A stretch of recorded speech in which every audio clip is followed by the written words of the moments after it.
Yes, I think so.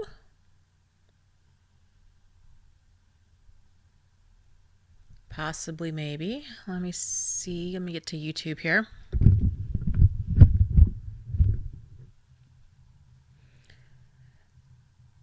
Live stream.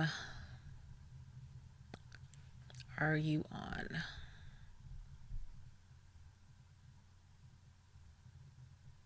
I think so.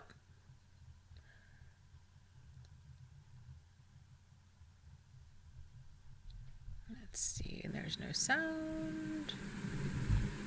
I think so. And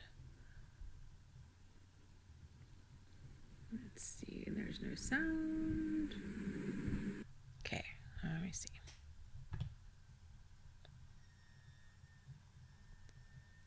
I'm a little bit early tonight, so let me see if... Okay, there's some people hopping on. Okay, I think this is the correct chat. Doug, are you here? Right? Okay, yep, it is. Thanks, Doug. You read my mind. I was just going to see if you could signal me somehow, but that was awesome, putting the date in there.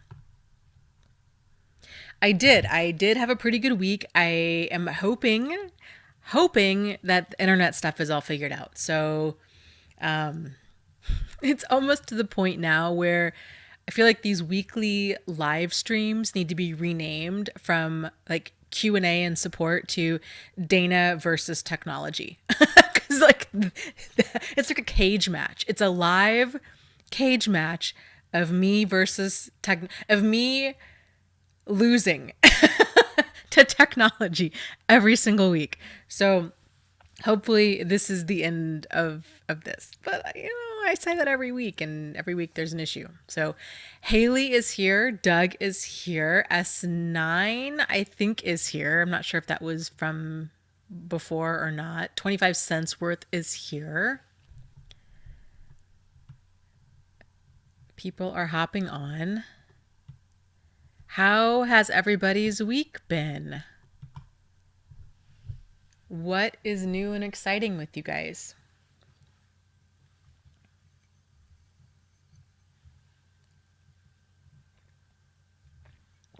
Nancy is here. Hello, Nancy.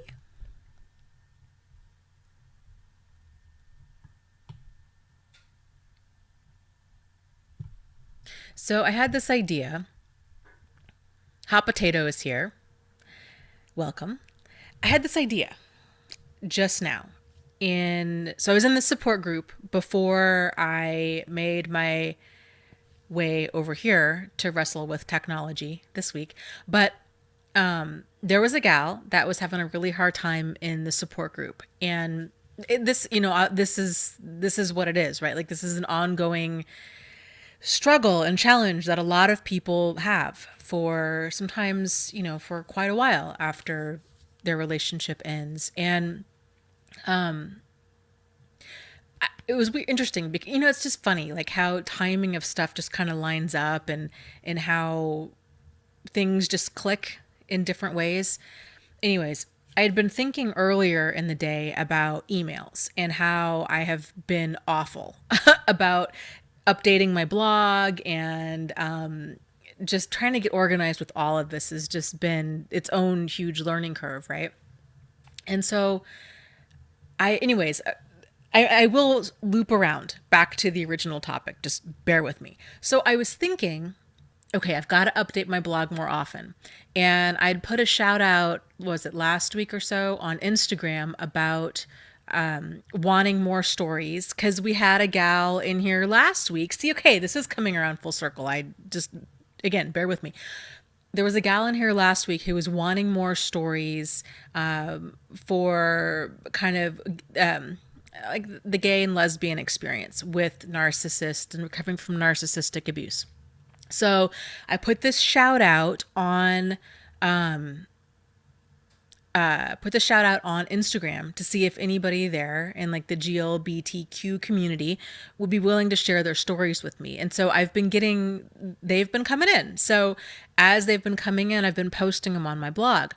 Well, then I began realizing, so then everybody, because the way that it works right now is my blog, whenever it's updated, it does this thing with my email thing.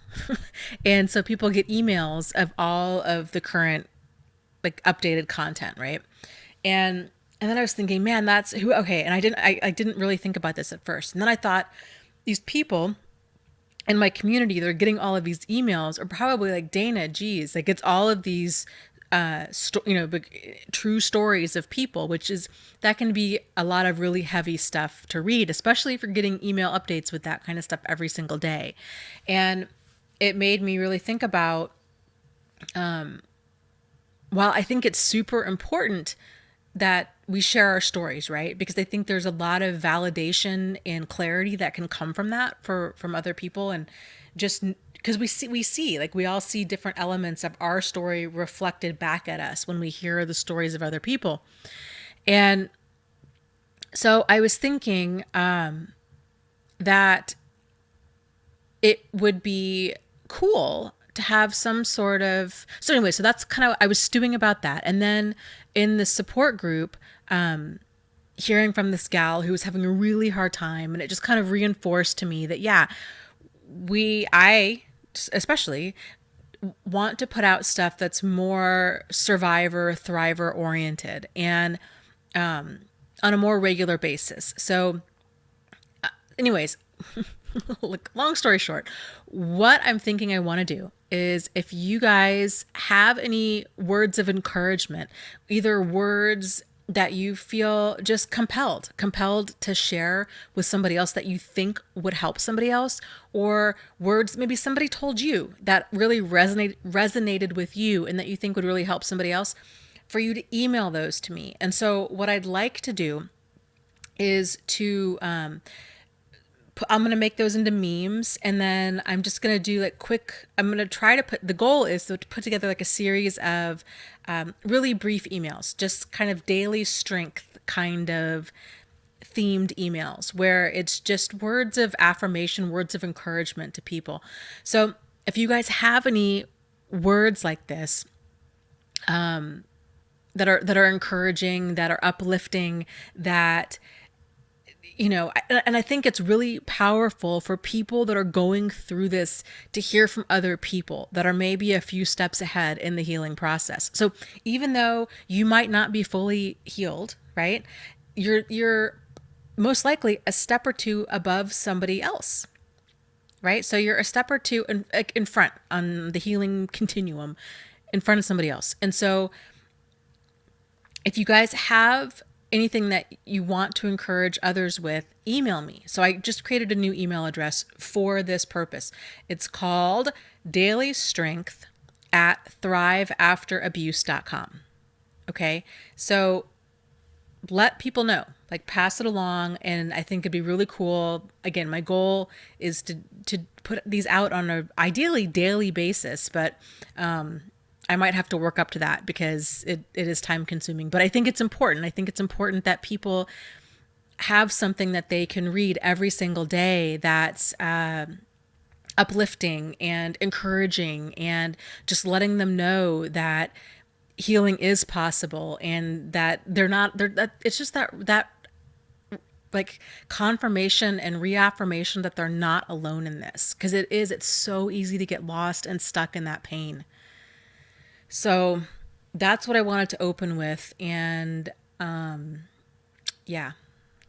So if you have anything, please email it to me. Again, daily support at Thrive After Abuse. There is no wrong way to do this. So if it's a little phrase such as, this too shall pass, or, whatever you feel really would help somebody else, or that you would have liked somebody to have told you, I'll work with that. And I'll make it into a meme, and So let me scroll over and see what's going on here. Oh, lots of people. Practical dreamer.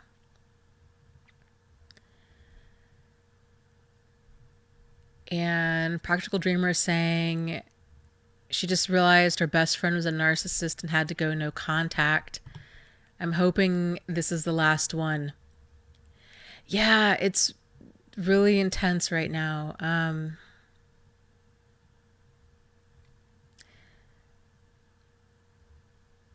When we really start to open our eyes to all of this and see that there's possibly like a lot of problematic people in our life, and we've got to really do some house cleaning there.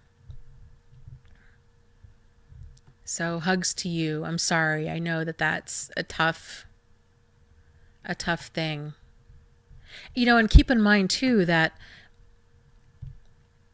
a person doesn't have to be like a narcissist, right? In order for them to cause destruction and devastation and damage in your life. Just knowing that a person's toxic is information enough. I think a lot of people, myself included, when we first start finding out about problematic behavior and the word narcissist or the word sociopath or antisocial personality disorder, which is just a mouthful. I just go with sociopath. But when we first start hearing these terms and learning these definitions and kind of understanding these problematic behaviors, a lot of people tend to get really caught up in thinking, well, are they a narcissist or are they just a selfish jerk? Like, well, are they a sociopath or are they truly, are they just like really, really destructive? And the reality is it doesn't matter. It doesn't really matter. It doesn't matter. The labels are just pointers, right? The labels are pointers to behavior. And so if a person is causing drama and trauma in your life, it's okay to not want that person in your life and to distance yourself to a place where you feel that you feel safe and sane. So just kind of let that be said, I guess. So let me scroll up and see who else is here. Adrian's here. Adrienne. Kevin is here. Alicia is here. Or Alicia. Not quite sure how she pronounces that. T Brown is here.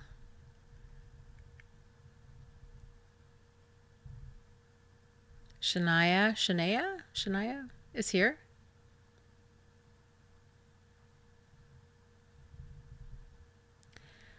And is asking that she hates herself for missing him. I don't know how to stop missing him. Well, I think it's very common. That's something that everybody struggles with. That's probably perhaps like the number one struggle that people have when these relationships end, even if we're the ones to leave. Right. And so a lot of people, when they leave, they have all of these mix of emotions. They're like, this person is incredibly dangerous and destructive and selfish and cruel and hurtful on so many different levels. And I still miss him or her. And then there's a lot of guilt and shame and embarrassment and this whole wide range of emotion of, why do I miss this person who was so incredibly hurtful? And that's confusing for other people. But it's especially confusing for us. And the reality is, you miss this person because in your mind, you really were in a relationship with them. You bonded with them, you connected with them, and abusive people, they're still people, right? So they're very rarely 100% bad. There's still things about them that you miss. So it's understandable that you still really miss this person. What I found helpful, and I think a lot of other people find this helpful too, is to separate in your mind. Because I think what gets confusing is when we're telling ourselves over and over again, I really miss him, right? I really miss this person. We'll just say, I really miss this person, right? And then that kicks off this wide range of emotions, right? Of like, well, why do I miss him? And he was awful to me. And then we're just spinning in circles, right? To slow it down and realize, okay, I don't miss him, right? Because the him had a lot of, even though there was a lot of good things, there were a lot of like deal breaker, big bad things about him too. So separating in your mind, I miss, I miss the guy that I thought he was. I miss the fantasy of it. I miss the guy that I hoped he could be, but I don't miss him. I don't miss the reality of him, and like untangling that and separating that into two different things. I think the more clarity you can get, the more you can separate that out, because then that feels more normal, more sane, more reasonable, right? Like, yeah, anybody would miss the good things about this guy. Like you missed the guy that you thought he was. You loved the guy that you thought he was. You loved the guy that you thought he could be. And once you keep separating that out, I think you'll find it's a lot easier to let go, because you're at that point you're really kind of just giving up the ghost, because we all were in love with the fantasy, we were in love with the illusion, we were in love with the mirage. And once we realize that it's not who they really were. It's they pretended to be this ideal person. And it's hard, and that healing and that understanding and that acceptance, that will come on in waves. And to just try to be as kind to yourself right now, and as patient and as loving and as understanding about all of this to yourself as you possibly can. And a lot of it just takes time. And another thing too that really does help with moving forward is, again, like acknowledging those feelings, but at the same time, not getting stuck in them. And so, what do I mean by that? I mean, taking time to put those feelings down. So, when those feelings surface, if I miss him, right? So, then reframing, I miss the guy that I thought he was, I miss the man that I thought he could be. And then deciding, okay, you know what? I really miss that. You kind of sit with that for a little bit, then you let it go and you practice letting go. And by practicing letting go, you redirect your attention to something positive. Doesn't matter what that positive thing is. Maybe it's doing 10 jumping jacks. Maybe it's cleaning out your junk drawer. Maybe it's going and getting your nails done. Maybe it's, spending time with friends. It's focusing on something positive. And the busier you can stay, especially if that relationship was filling an empty bucket of sorts for you. So, and a lot of times, I mean, it's understandable, right? There's a huge void that happens in our life when a relationship of any kind ends. There's that normal grieving process. It happens, and it's normal. And if we can be aware of that, but if we can also stay really busy and doing things that are enjoyable, and you may not feel like going out and going to a movie or spending time with a friend or doing these kinds of things, but it really does help, because the human brain loves a problem, and it loves to like rehash things. And I think sometimes it really does help for us to kind of keep our sanity by keeping our brain busy. And I hope that helps. But it's very normal what you're describing, and I know it's painful. But the sooner you can kind of fill that void up, I think the easier it really is to move forward. Because sometimes there might be very legitimate things that we miss about them, but I think a lot of times we miss kind of what they were bringing into our life, and the company, and somebody to do stuff with, and these kinds of things. So it's like kicking any other type of addiction. If we're going to quit smoking, it's really helpful for us to give up cigarettes, because we know cigarettes are bad, right?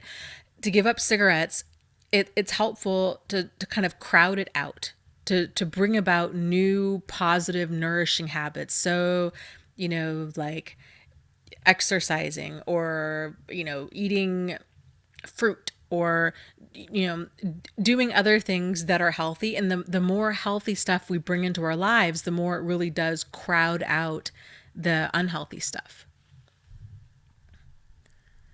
And support groups. If you're not already in a support group, you might want to consider doing that.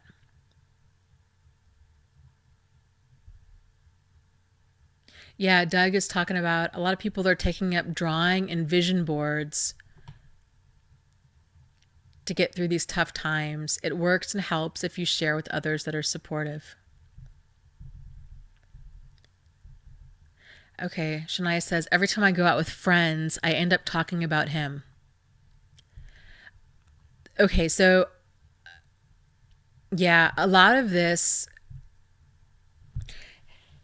and it's hard to be disciplined, especially when we're out with friends, right? Where we do just want to rehash and rehash and rehash this relationship.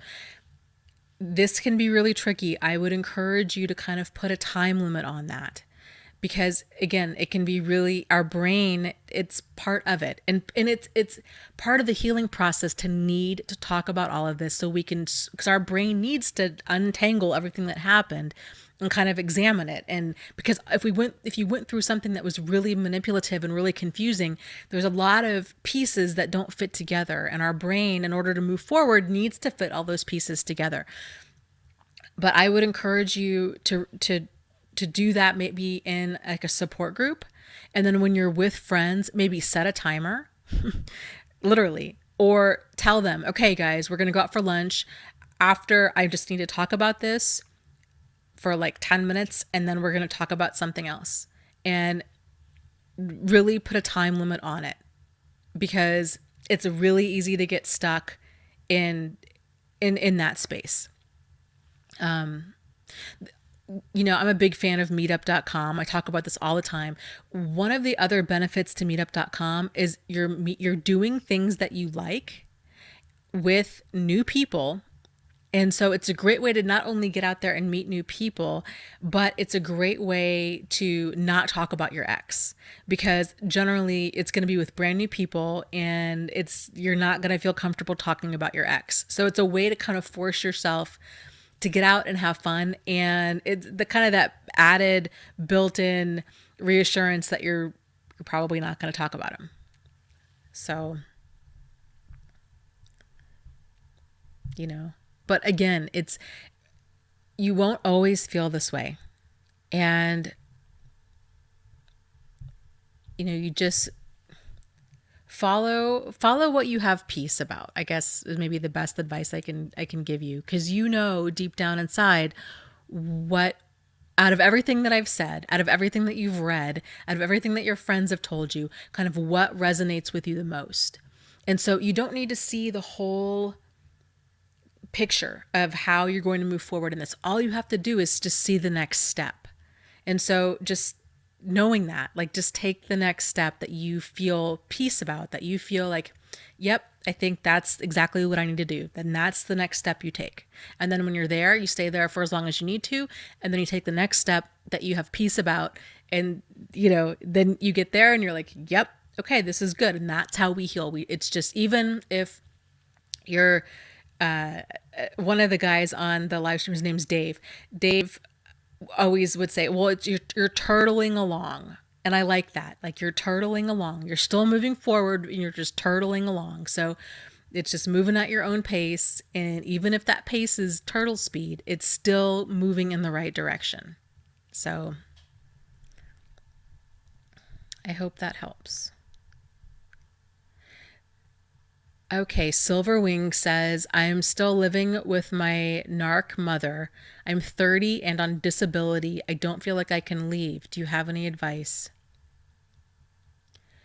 Well, I guess it depends on why you feel like you can't leave. I don't know kind of the dynamic there, or why you're on disability, or how much care, quote unquote care, she's providing for you.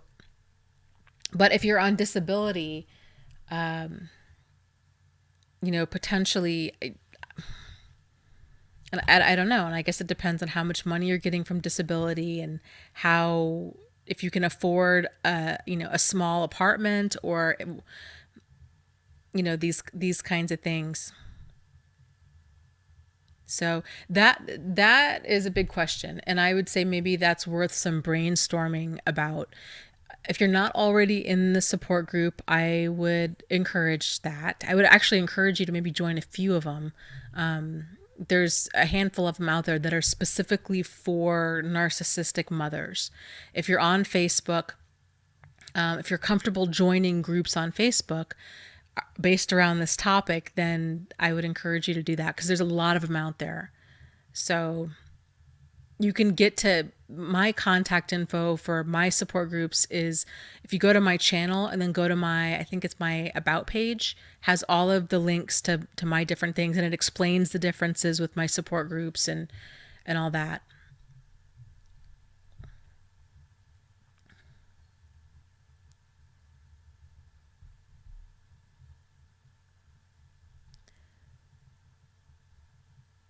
Oh, I like that. Trisha says, I read a great quote today. For beautiful eyes, look for the good in others. For beautiful lips, speak only words of kindness. Oh, wow. And for poise, walk with the knowledge that you are never alone. I love that. I love that. Thank you so much for sharing that. That's awesome. I don't know, for those of you that just hopped on, I don't know if you heard what I was saying at the start of this, which is what I'm wanting to do is I'm wanting to move in the direction of putting together some sort of, again, like this is just the initial concept, is like daily strength type emails where it's quotes like that. Quotes like that I'd like to eventually make into like a meme or add some sort of image to, that are emailed to people or put on Instagram or both, just so people have like just that little, they open up their email and it's something positive and it's words of encouragement and words of affirmation that they're not alone and that they can heal, and the power of community, I guess, is really what it is. So the email, if you guys want to send stuff like that to me, it is, I just created it like 10 minutes before the live stream, dailystrength@thriveafterabuse.com. So let's see. Tony is here. Pumpkin is here. She says, just wanted to say hi and thanks to you. I left 3 weeks ago after 10 years. That is awesome. I am so, I don't want to say this in a condescending way, but I am really proud of you. That's going to come across as condescending, and I don't mean it to come across that way, but it's, I think 10 years, that's amazing. And what was it, one thing in particular that resonated with you as to why you left? Or was it, do you think it was just kind of the overall like validation of hearing other people's stories and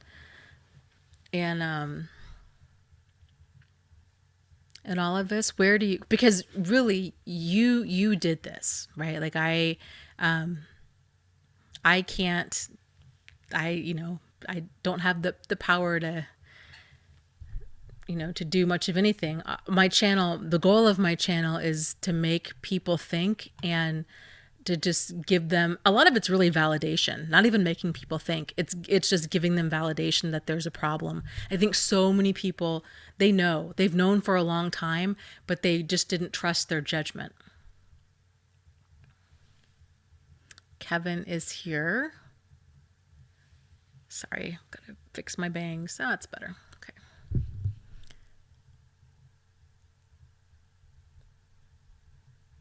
Oh, I like that. Kevin's quote is, "Don't be afraid of opposition. Remember, a kite rises against the wind." I like that. We used to have a poster at the domestic violence shelter that I worked at, and it was it was some sort of Native American story about buffalo, and supposedly buffalo are the only animals that, when a storm is coming, they run directly into the storm because they know that they'll get through it that much faster. And I really, really liked that. Whereas other animals turn and they try to run from it, but it doesn't work.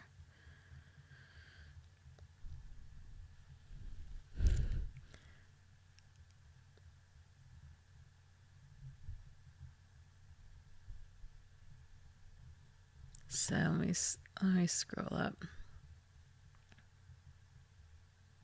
Yeah, Cynthia says, hello, everyone. Yes, Dana, this is an amazing step. Move to heal.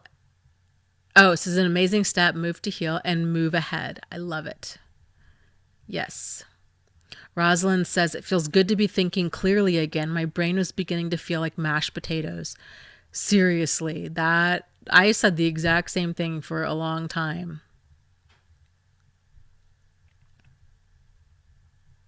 Yes. Okay, so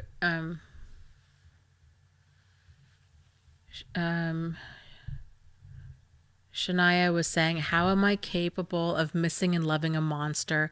I just can't understand it. And then Hot Potato was saying, Shayna, it's the cognitive dissonance. And it is. It is. So it's one of those things, right? So like hindsight's always 2020, right? You didn't fall in love with a monster. You fell in love with the guy. It's the whole Dr. Jekyll and Mr. Hyde thing, right? Like you fell in love with Dr. Jekyll. You hoped that the Mr. Hyde part would just go away, either through therapy or rehab or time or love or understanding or whatever. But it takes us a long time to realize, no, they're the same person. And yes, Hot Potato is saying your brain is still trying to connect the two people in your head. And it's hard because they're two very different people. And that's very confusing. And it takes a long time for people to sort that out. But like I was saying earlier, if you can tell yourself, separate it, right? You don't love him. You love the man that you thought he was. You love the man that that you hoped he could be. These are two very different people, right? Like you don't love the abusive person. You don't love that side of him.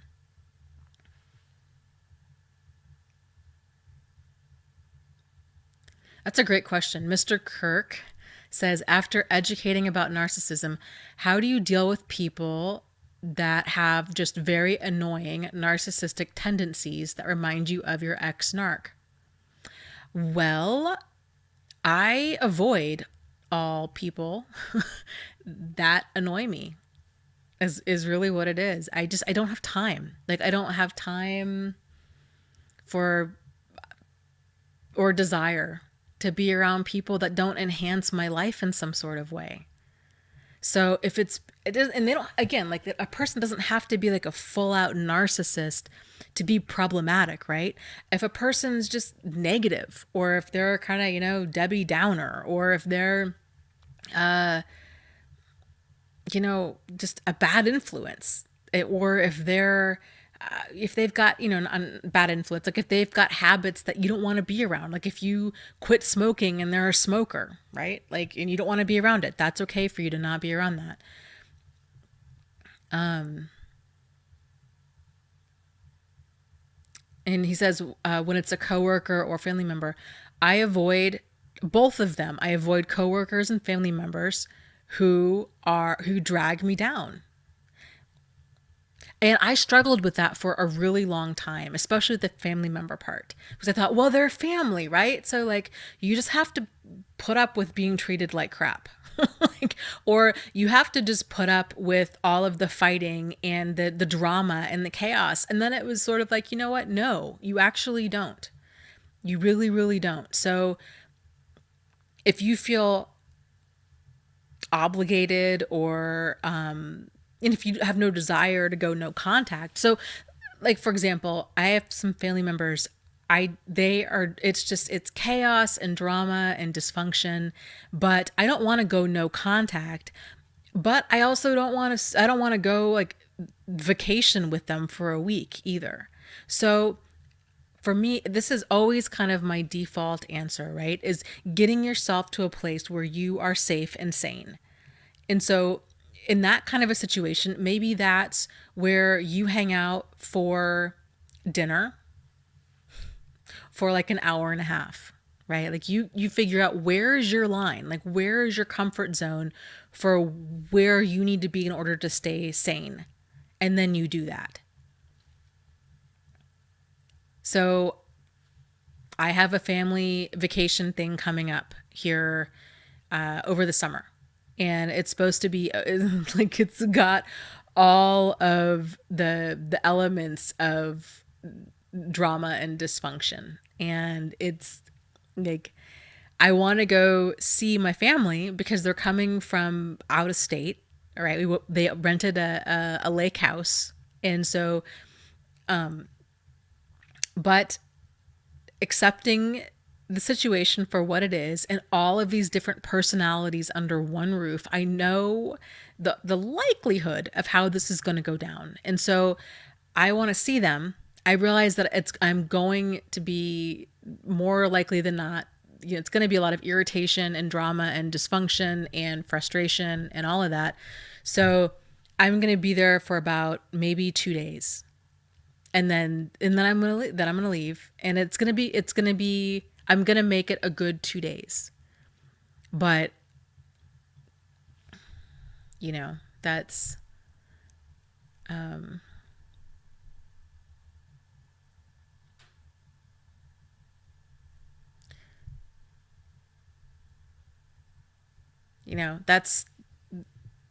that's all any of us can do, is just kind of know your limits. Again, this all goes back to, yeah, right. Josh, hey, Josh. Josh says, bring some popcorn to the lake house and watch it and fill us in. I really should, because it's like the Costanzas from Seinfeld, but with more of them. And it's really like my family could have its own reality TV show. So, it's going to go down the way it's going to go down. Of course, like there's a lot of different things about my family. It's each person in my family that I really love and that I really appreciate. But I also kind of know my line in the sand. And it's the thing, like the healthier you get throughout your life, the less you're going to want to be around stuff that's not healthy. And I find that it doesn't take a whole lot of negativity or drama or dysfunction to just turn me just ice cold, whether it's at work or, with family or any of that. It's not enjoyable. And so it's sort of like, well, there's no point in really me being here, because then I'm avoiding people and we have nothing to talk about, and it's just awkward and uncomfortable. So you do what you can and let the rest go. Yeah, Adrian says, my family too. Mother's Day is coming up and the holidays are usually some type of drama with mom. Yeah, and so all we can do is anticipate, right? Like anticipate the drama and try to prepare ourselves accordingly. Hey, Cecilia. She says, I've had a somewhat rough week, but things are improving. I started my new DBT group and we had our 3rd session. They witnessed me fall apart and hyperventilate already. Well, but that's good. Like, that's good. My guess is that whoever runs that DBT group is probably very used to that kind of stuff. So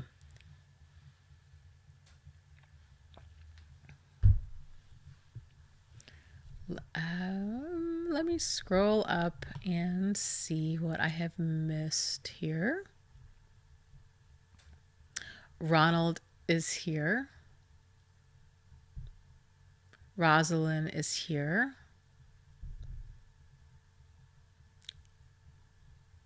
Let's see. Oh, yeah, S9 is here.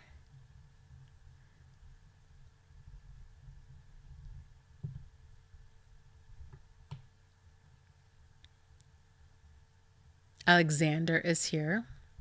He says, thoughts about going no contact with narcissistic parents. Thoughts about that. I think again, going back to the whole like knowing yourself, right? And knowing where your line in the sand is and to what level you need to move yourself to in order to stay safe and sane. And so if that is going complete no contact, then it's kind of using the power and the tool of anticipation. So it's probably not going to go over well, especially if you're dealing with two of them. So to prepare yourself accordingly and to figure out, how are you going to do this? And what is it going to mean to go no contact with them? And how are other family members going to take this? And then kind of role playing out in your mind the response that you're going, like just that conversation in general. So if you have a family member that is going to say, oh well, but you really need to talk to this, them because it's your mom or it's your dad, and because there's a lot of really well-intended bad advice out there. And so if your parents are both abusive, to realize, of course, that only you know your situation, right? And that's enough. Like only you need to know that. And so to prepare yourself in a response to other people that are not going to understand and they're not going to get it. And so maybe that would be something like, you know what? Yeah, I understand that it's my mom or that it's my parents, but it doesn't make abuse okay. And they're abusive and I'm done. And so I appreciate your concern, but this is kind of where I stand on it and I don't really want to talk about it anymore. And so if this other person continues to bring it up, just tell him, like, you know what? Just stay out of it. Like, just stay out of it. I got it covered. Like, I know what I need to do. I don't want to debate about it. Like, this is my decision. So kind of thinking through all of this in your mind and getting clear on how you're going to handle this, because a lot of people are not going to understand. And that can be frustrating and lonely and infuriating and the whole mix of emotions. So, but I'm a big fan of, abusive people are abusive people are abusive people. And if you're feeling like what you need to do is to distance yourself from them, then that's what you need to do. And that's okay. That's okay. I think it's lunacy when family minimizes abuse of any kind. And I've seen this and I've heard about this a lot in different families where they might even have a family member that's committed all kinds of like heinous acts of abuse towards other members, but it's this mentality of, oh well, but it's your uncle, right? Or oh, but it's your mother. And I actually had a friend recently who was going through this with a mother who was a severe narcissist and was incredibly physically abusive, and found out that she recently had stage 4 cancer and wanted to move in with my friend. And my friend was like, my mother is awful. She's a nightmare. But everybody was pushing that to happen because they were like, well, but it's your mom and she's got cancer and she's dying and all of this stuff. And my friend was like, oh, that would make me a terrible person if I didn't open my house to her. And so she had her mom move in. I think that lasted about 2.5 weeks before just the onslaught of verbal abuse, the constant, the devaluing about her weight and her appearance and just everything. It was just this tirade of grinding down. And she finally told her sister, she's like, I can't do this anymore, and had her friend move out. And I've been so proud of her because she's held her boundary this whole time. And against a lot of people, that again, it's like all of this well-intended bad advice where they were like, but it's your mom. And she's like, but she's abusive. And I'm not, she's like, I put up with it for 50 years. I'm not doing this now.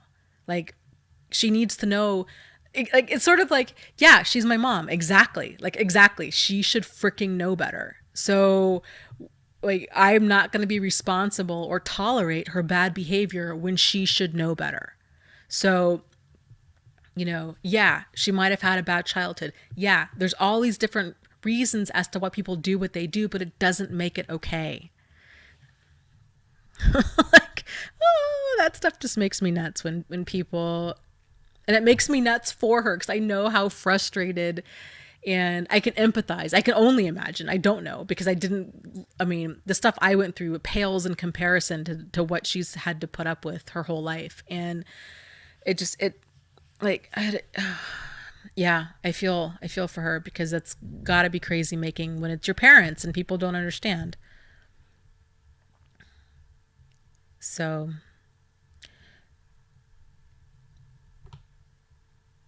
okay, let me stop the chat here. Put the brakes on because it's scrolling too fast. Okay, Mr. Kirk asks, what do you think is the most dangerous part of being in a friendship with a covert narcissist? The after effects. Dangerous? Well, I don't know. That's a good question.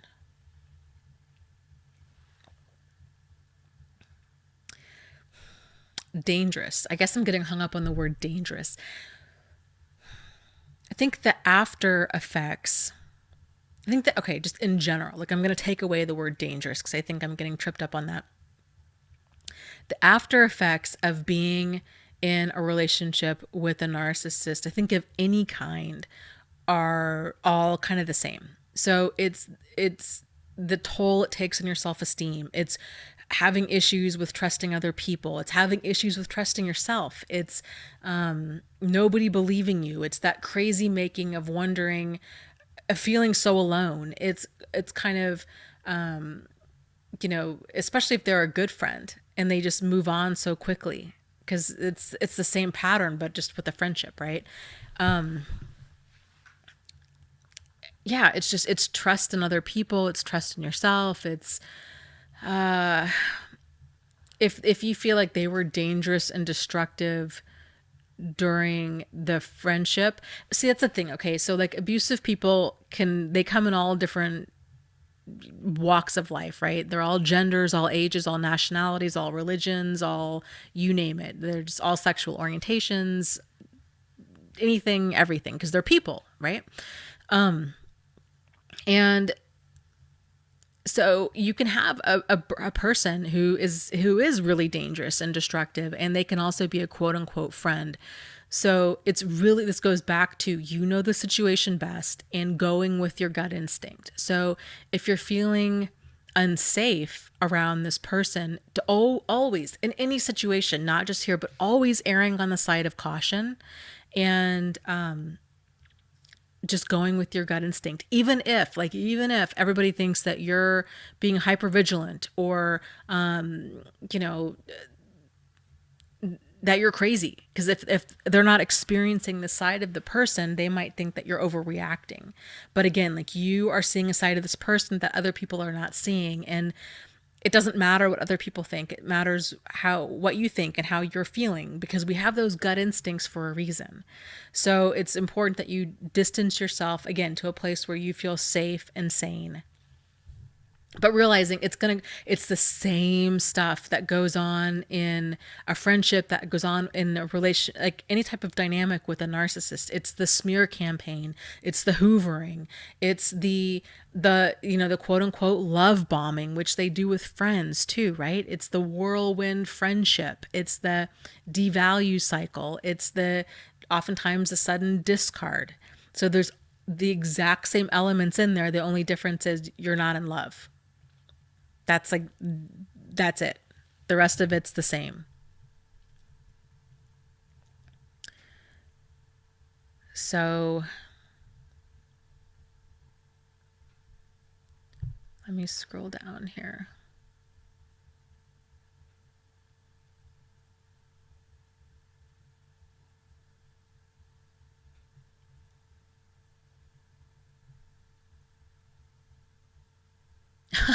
Staying Alive says, thank you for suggesting Louise Hay. I also thought it was too hippie woo woo, but I took you up on your suggestion. Hippie Go Lucky says, I like Louise Hay a lot.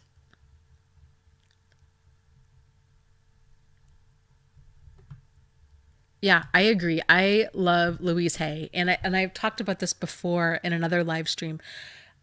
When I went through everything after my relationship with Jack, a guy friend of mine, who had been abused as a child, he had been married to a narcissist, but I wasn't familiar with those terms in this context at that time. But he had the pattern of abusive relationships as well. And although it's interesting, because I don't think he's realized, I need to talk to him because I don't think he's realized it either. it's interesting, like looking back on it, the different terminology that we were using at the same time as we were really dancing around this whole topic. But he had recommended Louise Hay's book, The You Can Heal Your Life. And I was so excited about it. And I got it in the mail from Amazon. This was back before Kindle was really going. And began reading it. And I was like, it did not resonate with me like at all. I'm like, what is this? This is a bunch of hippie woo woo nonsense. And I put the book away and I didn't look at it again for what, like 6, 7 years. And so it was really wild because we read it for our book club book a few months ago. And when I read it that time, it was like reading a totally different book. It was weird. It was so weird. And this time around, I just loved it. Like I picked it up and it was, I mean, talk about just when the student is ready, the teacher appears kind of a thing, because that's how that book was for me. It was just so phenomenal. And there's so many exercises in there that she recommends that are just like life changing. And Doug had mentioned this before, that he had some issues with some of the different exercises in the book because it talks about forgiveness and kind of empathizing with people that have hurt us. And he was really struggling with that. I get that. That makes complete and total sense. And if you're finding that too as you're reading her book, I would just encourage you to not try to force anything. Like, it's okay. Hold on to what helps and let the rest go. And maybe in time you'll be okay with rereading it and revisiting those parts that are triggers for you. And maybe you won't. And that's okay too.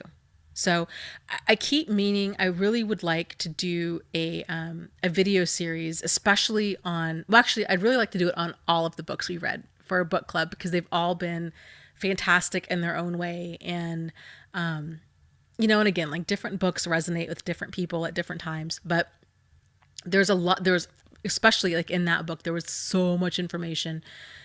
I just need to figure out, because I seriously have like 10 pages of typed notes from that book. And I just need to figure out how to break it down into a video. If I want to do like a video series on it to where the videos aren't super long, or if I want to just make like one super long video. I don't know. Like lots to figure out. So let me scroll down. Helen asks, "Hi Dana, when are you and Richard going to get together again? I watched your last YouTube collaboration. It was great." Thank you. I actually need to email him because we had talked about, let me stop the chat again. I cannot read and I can't read and talk at the same time. We had talked about doing a live stream in like 10 days. So I need to touch base with him and see if that's still a go. My goal was what I would like to do is I would like to read his book. He wrote, the How to Get Revenge on a Narcissist. And that came out, what was it? Like 6 or 8 months ish ago. So it's been on my to read list with about 50 other books. And so I kind of want to maximize the time that I do have with him. Because I know he's a super busy guy and, it's hard because he lives in the UK and it's hard for us to coordinate. So I'd like to be able to read that book and then maybe get some questions from people and then we can talk to him about the book. I think would be interesting and a good use of time. So I don't know. There's so much I want to do and there's just not enough hours in the day. But yes, the plan is for us, we're planning on doing another live stream here in the near future. I will let you guys know as soon as I get stuff more nailed down. So let's see.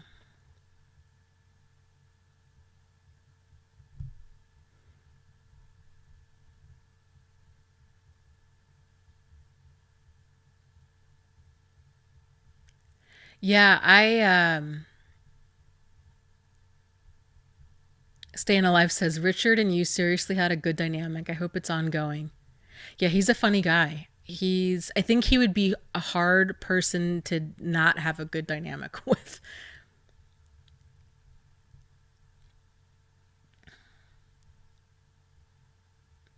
Michael asks, why does a narcissist have to make the final discard so painful? A sadistic thrill to see someone else in pain.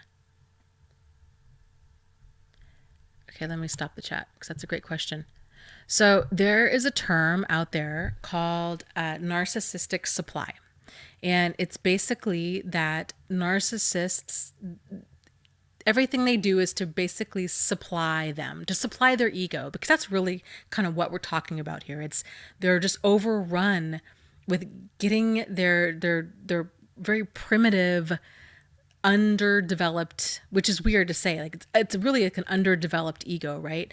Because a healthy ego is in check and it's they're still driven and they're still able to like function in the world. An unhealthy ego is one, it's very childlike and it's very instant gratification and it's it's it's just very immature. It's not fully developed to a healthy state, which I know it sounds very backwards and maybe I'm phrasing this in a very confusing way, but it's for narcissists, it's kind of this unhealthy ego that's run amok, right?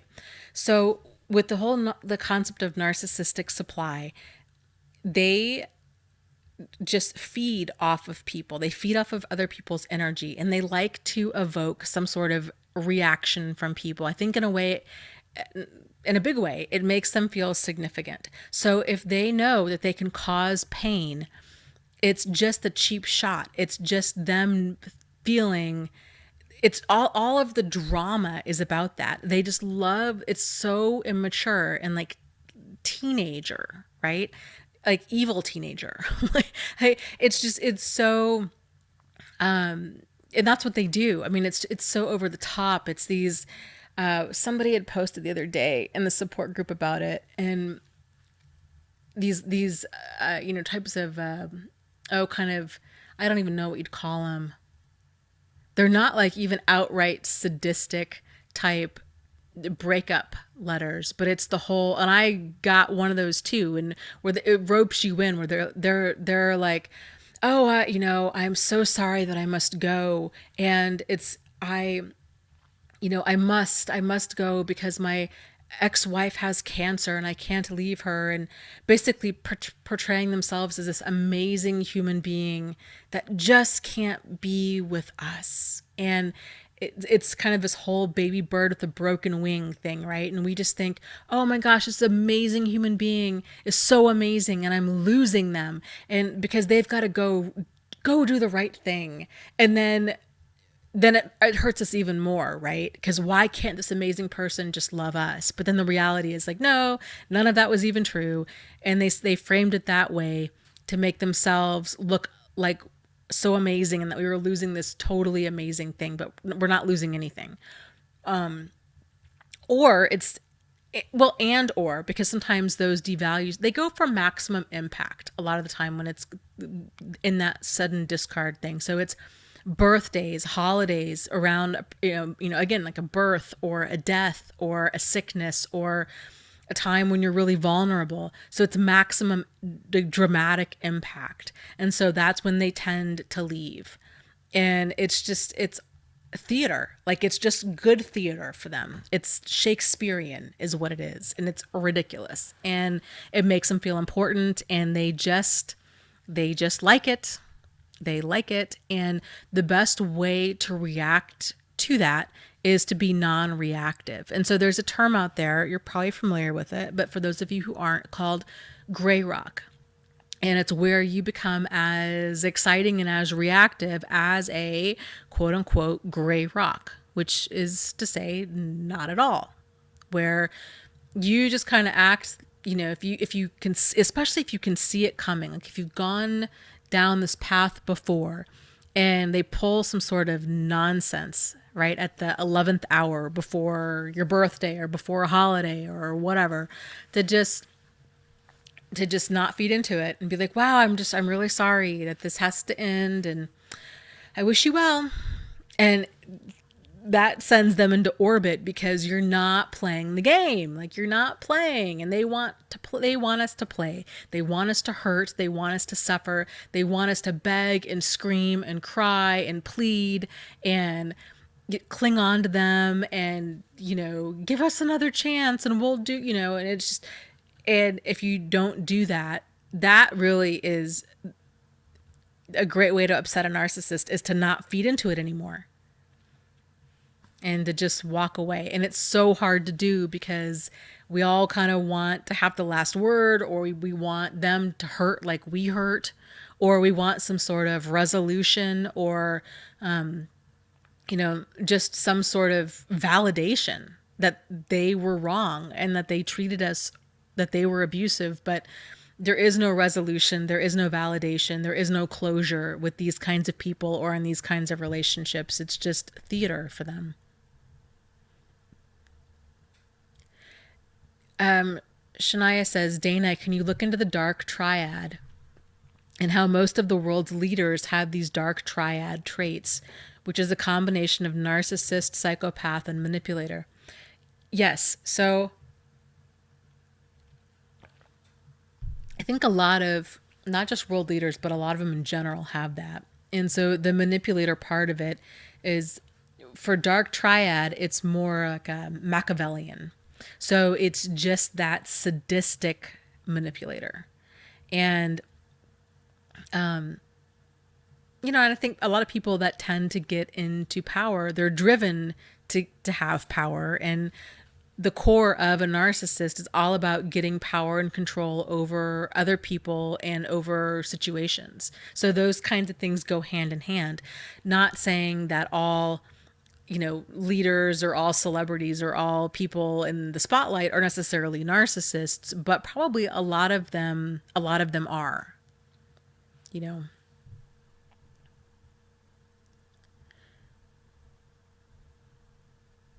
So let me scroll down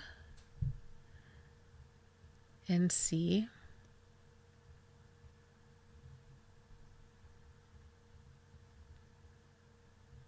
Alicia says, I played his game until the end. I wish I got to know you earlier when I went gray rock. Yeah, I wish I would have known it too. I mean, for me, it was very interesting. So I went through all of the garbage with Jack, and then a few years later went through something, very similar with Steve. It was the double life. It was the nonsense. It was the lies.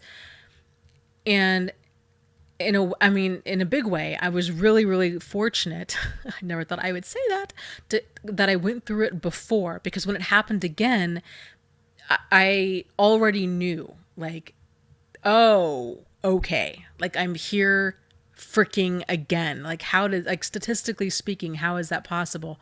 But I know now, like, actually it happens a lot. Like, that would probably be more if a person's only in one relationship with a narcissist, that's probably the exception and not the norm. Because narcissists, we tend to attract narcissists in our life, and more importantly, keep them in our life if we have some sort of empty bucket. So if that bucket's not filled, if those issues, boundaries, standards, and stuff aren't resolved, then there's a very solid chance that another narcissist is going to come into our lives. And so there were a lot of similarities with Jack and Steve early on. I talked about this before. When I began dating Steve, all of my night terrors kicked up again, and I was making myself nuts, wondering if it's him or if it was me. And all of my friends were like, he's fantastic. It's you. Like, you just have issues, and he's a really great guy. And I thought, and I'm not blaming them, because again, this is why I encourage people, only you know your situation. I was the one that my gut instincts were going off. Like, I was sensing things that they weren't picking up on. And so I did not trust my judgment. and made the mistake of looking for validation from outside sources. This is why it's so critically important that you go with your gut, even if people that you love and trust, and even if those people love and trust you, because they don't see, they're not you. And so they're not seeing things that you're seeing. So, so when I went through the craziness for the second time, it was really interesting to take a big step back, because I had to keep him in my life. Thankfully, he had moved back. He was 26 hours away. We had just moved to Michigan. Okay. I knew, again, like it was a high drama situation. He could have left a month earlier and this would not have been an issue, but he waits until we get out to Michigan. He waits until my uncle, we're supposed to go to Chicago in like 3 hours, my uncle was dying of stage 4 pancreatic cancer. We were going there for like the last event for my uncle. He waits until that morning to tell me that he's leaving with this whole nonsense story. Everything about it was a lie. Everything about him was a lie. And I didn't know that at the time. And then when I began, anyways, fast forward a few weeks, he owed me money. Like, I bought him a truck because I thought I was buying us a truck, because we had to sell his car because we could only tow one car with the U-Haul. And I, anyways, he was married. I thought he was divorced. His wife and I began talking, and it was just the nonsense of it all. I mean, the theatrics of it all. It was just so mind-boggling, and it was the most wild thing. And I had, for the most part, when I found out that it was all the same kind of stuff I'd already gone through, it was a lot more easy. It was just a lot easier to detach. And I talked about this in a really old video about, it was like that moment when, after I found out exactly what I was dealing with, it was like the movie Pet Sematary, right? So when the parents, they bury their child that they loved so much, and then in the Pet Sematary, the child comes back, but what comes back it looks like the child, and it sounds like their child, and it walks like their child, and it talks like their child, but it's not their child. It's evil. There's something really wrong and like evil with that thing. And the parents but they try to gloss over it, right? They're like, oh, I think the little boy's name was Gage in the movie. They're like, oh, Gage is back, and like, we're just going to pretend. And then this kid, is freaking evil. And they're trying to gloss over this because they want so much for their son to be their son that they knew and that they loved. But that son is like no longer there. It was the same thing with Steve. It was the, I used to refer to that whole thing as Pet Sematary. Like, this is my Pet Sematary relationship, and he's back, and I can't keep him in my life because that's not Steve. Like, I don't know who this evil creature is, but it's not the man that I fell in love with. And so making that distinction in my mind really, really helped. So yeah, it was just all theater for him. Like, just absolutely wild. And it was just power and control, to see what he could get me to believe. And, just the nonsense and lies was ridiculous. So, okay, let me scroll up. Looks like, okay, Cecilia, this is a great question. Let me see if I got all of it. She says, oftentimes there's wounding that hasn't been resolved. That makes them attractive because we think we can finally do it right with this person. We can fix their wounds through the relationship, romantic and otherwise.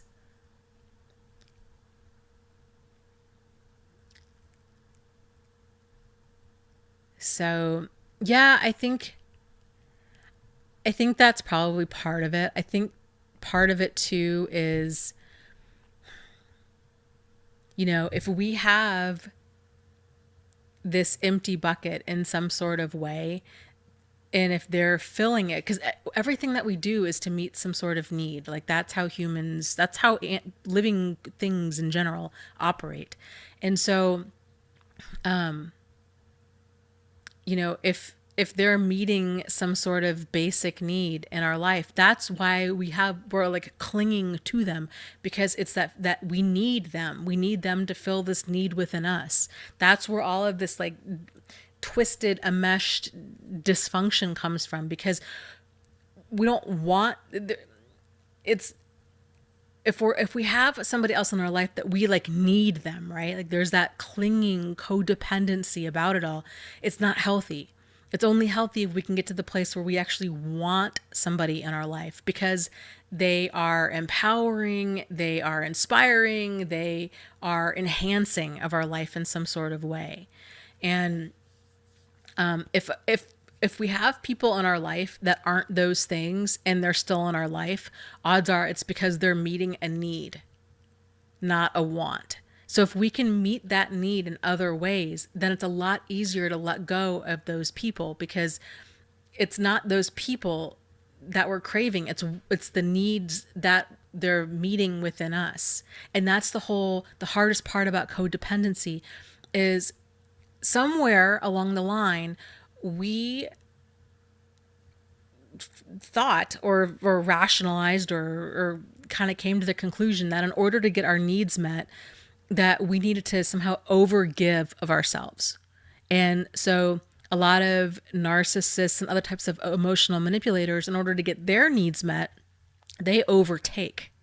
So we give and give, right? We caretake, we caregive, we give second and 20-second chances. We give of ourselves, of our time, of our emotions, of our money. We just give and we give and we give and we give. And it's that continual seeking of approval, seeking of love, seeking of, what have you. And we have a really hard time walking away from these relationships because we need them to make us feel whole, because we don't feel whole by ourselves. We need them just like they need us. But it's this like bizarro way that they do it, because where we give, and our viewpoint is more of it's still not healthy, but it's coming from, in many ways, a much better place, because but again, like it's still healthy. We're trying to give love in order to get love, whereas they're just trying.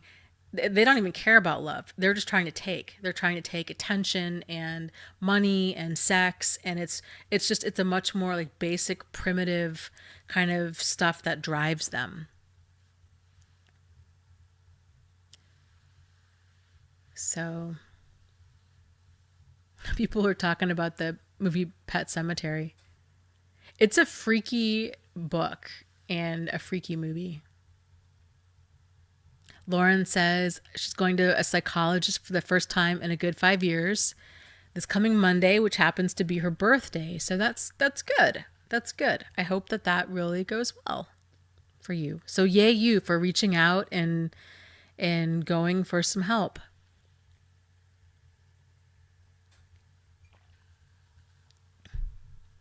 True Love says, Dana, what about quote unquote players who admit that they are and only want friends with benefits?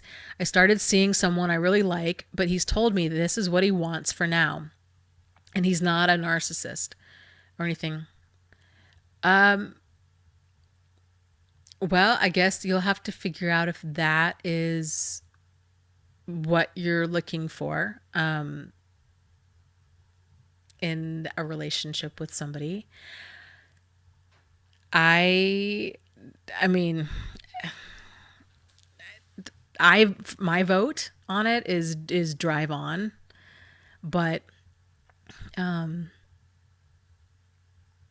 yeah, I appreciate the fact that he's honest about it. I think that's much better than leading somebody on, pretending like, there's a monogamous, that you guys are a monogamous couple.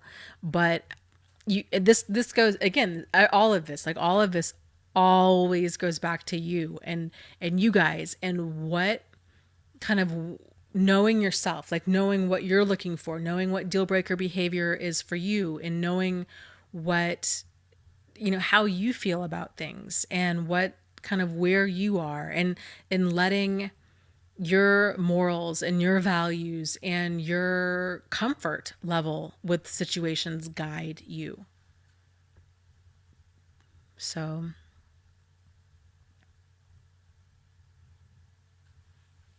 let me scroll up here.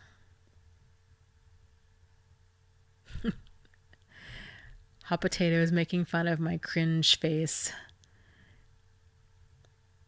Yeah, I was I don't even know what I was reading the other day. I was getting ready for work and I was in the bathroom and I was putting my makeup on and I was reading something, and my initial reaction was like that.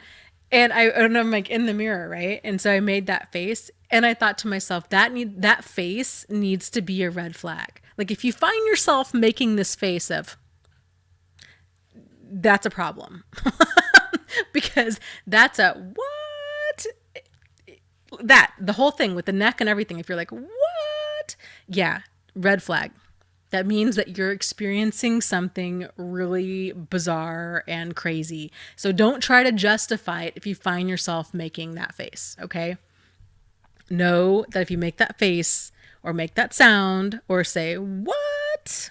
That's a problem.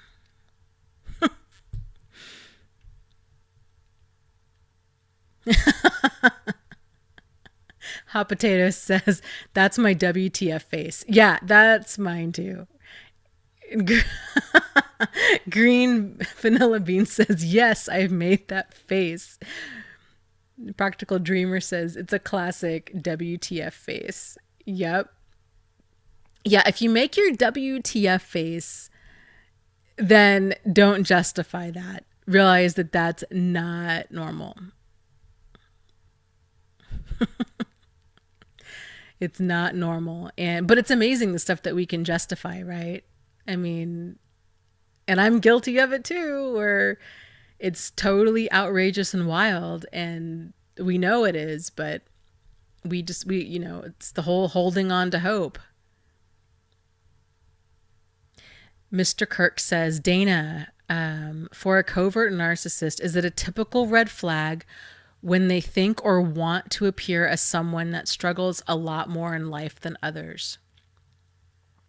I think a lot of narcissists, especially the covert ones, do tend to, they're kind of, they're the wolves in sheep's clothing. So they are the ones that do tend to, claim that, and they might even really like claim to volunteer or be very active in their church. Or my grandfather is a perfect example. He's dead now, but my grandfather was a perfect example of a covert narcissist that was like that.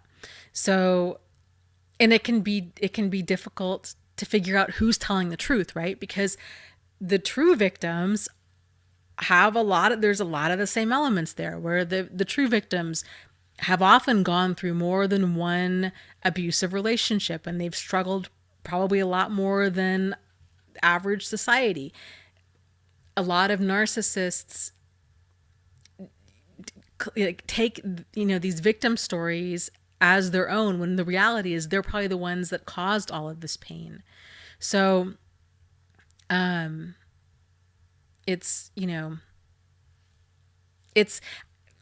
I think anybody that you come across where it just, if something feels off, and it may not be off, like they could be telling the truth, but it could seem like, wow, that's an intense situation, or something that makes you want to take a step back. There's nothing wrong with taking a step back and being like, you know what, I think I need further information here. Because, you never know with people, right? And, and even for me, like and I've gone through a lot of stuff, but when I encounter other people that have gone through a lot of stuff too, I always kind of want to find out, like, have they gone through some stuff, or is this like a chronic ongoing thing where there's like a ton of drama in their life? Because I don't mind supporting people if they've gone through stuff, or even if they're going through stuff. But if they are, if it's just constant drama, and if there's pot stirring and all of that, then I can't be involved in all of that. It sucks a lot of my energy. So I have to kind of back away from it. So again, like, it's just kind of knowing, where you are, what your comfort zone is. I was talking to somebody else the other day about, married people that are like freshly divorced and dating. And, my whole thing is I won't date anybody until they've been divorced, like not just separated, but divorced for at least a solid year. So if I'm on, match.com or whatever, and I come across somebody's profile where they're separated, or they say on there that they're recently divorced, I don't touch that with a 10-foot pole. They might be the nicest person ever. This might have been a long time coming, but that's kind of my line in the sand. It's not about them. It's not about making them bad or wrong or any of that. It's just, I've been through a divorce, and a person really needs to take a solid year and just get their footing back in their life. And, so, it's, again, like, it's just knowing. It's knowing what you're comfortable with. And we are our own baseline for normal. That's the other part in this. So it's really important too that we're bringing our highest and best self to the table when we're dating. And a lot of us, myself included, haven't done this, right? So a lot of people think, well, I'm really lonely, or I just got out of this awful relationship, so I better go out and find somebody else. Like, that's the classic codependent way about doing that. And the problem is, then, it's like, with Jack, when that relationship first began, I even wrote it in a journal, that I felt like we were two drowning rats clinging to each other. And I needed him emotionally, and he needed me financially, even though I didn't have like a lot of money, but I had more than he did. So that was like this unhealthy thing that was what we needed each other for. And fast forward 2 years, that was exactly what that relationship was about. And it's not healthy, and we're not thinking straight. If we have an empty bucket of some kind, we're really not thinking straight, because we're going after somebody based off of need. And that's not healthy if it's coming from that place. So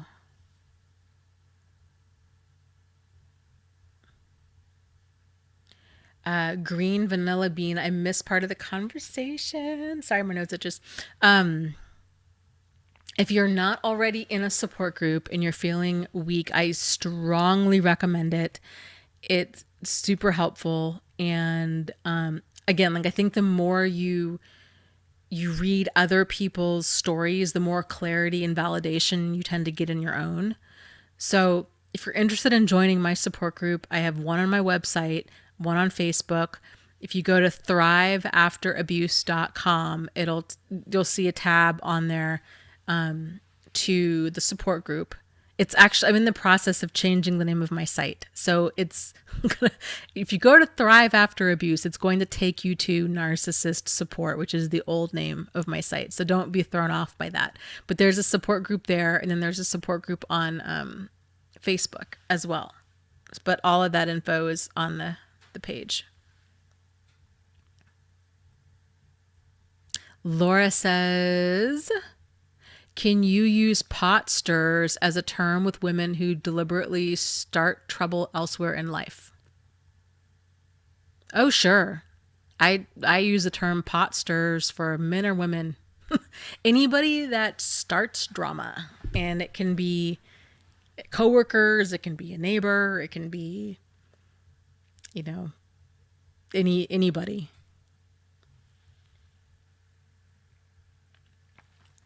And that's stirring the pot often involved a lot of triangulation. So it's kind of that pitting two other people against the third. And or it's just drama. It's just stirring the pot and then walking away from it and kind of sitting back and watching it unfold.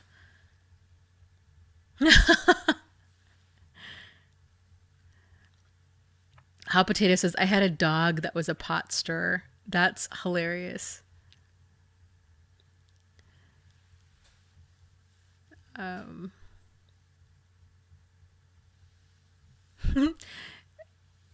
Shania says, you would look really cute with chestnut brown hair. Yeah, I just got my hair colored the other day, and I think it's a little too dark. Like, it's a little darker than what I like.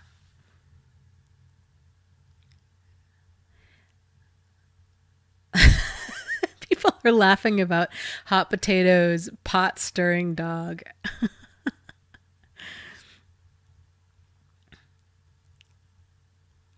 Oh, that's funny.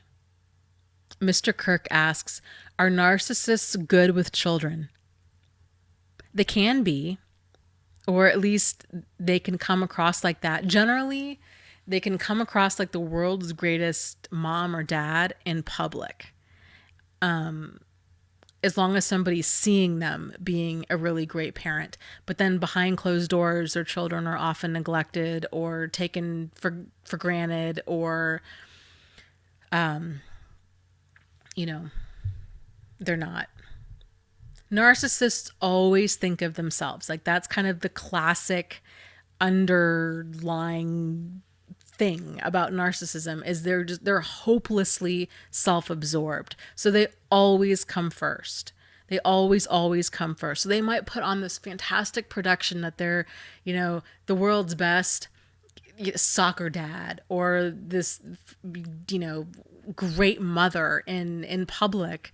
But then if they have a new boyfriend or a new girlfriend or something else comes up, everybody else, including their children, is on the back burner.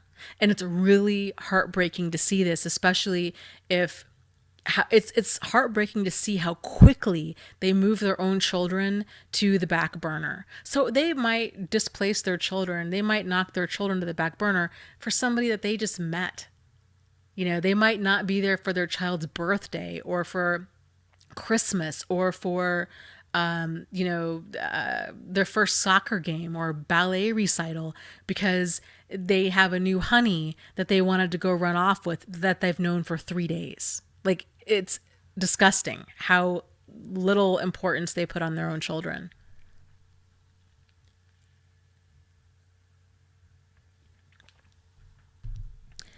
Black Magnolia asks, how do you defeat a narcissist, or do they claim defeat at all? They don't claim defeat ever. And if they did, it would not be sincere. It would be a manipulation. And really, the best way to defeat a narcissist is to not be like tangled up with them. So the best way to defeat them is to have an amazing life without them.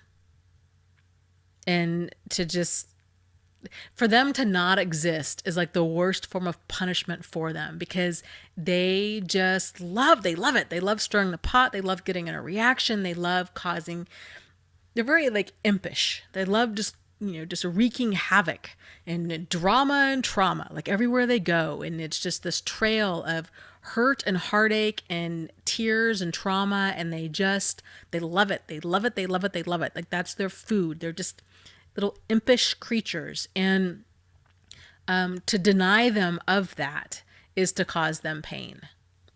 To just let them know that, if they're going for this high emotional impact moment where they've, broken up with you on Christmas Eve, to just act like, oh, I'm, totally no big deal.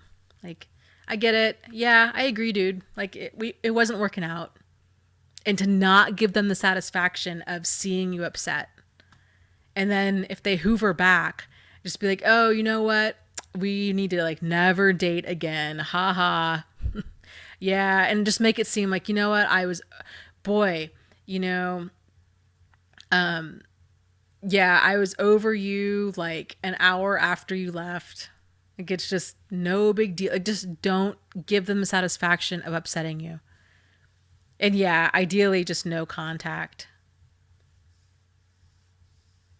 So Cecilia says mine discarded me on Thanksgiving. Yeah, they do that. They go for those high impact moments. Hi Adrian. I hadn't seen you around in a while. Glad to see you around, and thank you for the compliment. Hot Potato says Dana has great teeth. Thank you. Dana had Invisalign. I sound like Bob Dole talking about myself in third person. Bob Dole had Invisalign. I did when I will tell you, I have not told this story, I don't think, before on the live stream, but when I started doing these videos, I was really self-conscious about my teeth. Like, it's so crazy when you start doing videos, how many different insecurities it kicks up within a person. It's really, really crazy. And I mean, I'm talking like wrinkles and weight and teeth and you name it, like any little thing that you're even like remotely insecure about, it's awful because I'm sitting here, like I have the video screen right here, so I am staring at myself and it sucks. Like it kicks up a lot of insecurity, and then having to go back and edit videos, and then you're hearing your voice and you're listening to what you said and you're like, God, I sounded so stupid, what was I thinking? And all of this stuff. So yeah, there's making videos is really tough in a lot of different ways, and seeing yourself on camera is one of them. I really, really struggled with that because I had really, really crazy poor body, like not even like poor, weird, like weird body image stuff after Jack, where I really didn't like looking in the mirror, and I wore really baggy clothes, and I wasn't taking care of myself for like a really, really long time. And so anyways, doing these videos became super fixated on my teeth because this tooth, like, it really stuck out. And so I ended up getting Invisalign because it bothered me so much. And I'm really glad I did. I'm really, really glad I did. So, oh, great. Everybody's saying, now we're going to guess your age now. Just, don't. Like, don't. No, my age, I'm 38. So I'll be 39 this summer, if you can believe it. I cannot believe it. So...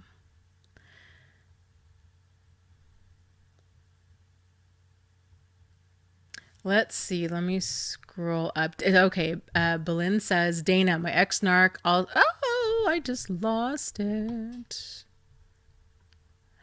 My ex-narc also talks about his past bad relationships, but he still has them on social media. Is that normal for a narcissist? I guess I don't know what you mean by still has them on social media. Like, still friends with them? I would say, okay, so that's the thing.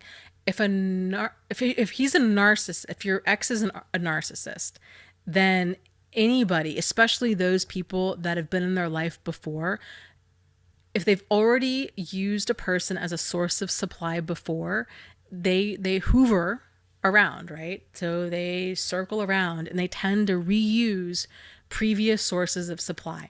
That's what they do. Like, that's their pattern, and they can circle around, and they often do, years or decades later. And so That's why it's really important that we always have our emotional guard up around these people, even if it's been 20 or 50 years. Like, you just don't know if they're gonna, not saying that you need to wait in a state of like cat-like readiness, right? If they come around, but just kind of file it away in the back of your mind. Like, this person might come back around. I'm not going to let it phase me. I'm not going to let it derail me. I'm not going to get fooled into thinking that it's because it's been 30 years that maybe they've changed. Like, this person is done. I'm done with the hurt and the heartache that this, and the drama and the freaking chaos that this person brings. And I don't want it anymore. Like, they brought it once. I'm done. Like, that's enough. There's too many other people out there for me to spend time with than to see if this person's changed. So if they're still quote unquote friends with their awful exes on Facebook, it's probably because they're still using their exes for sources of supply, and or their ex isn't really their ex, which is also a very likely possibility.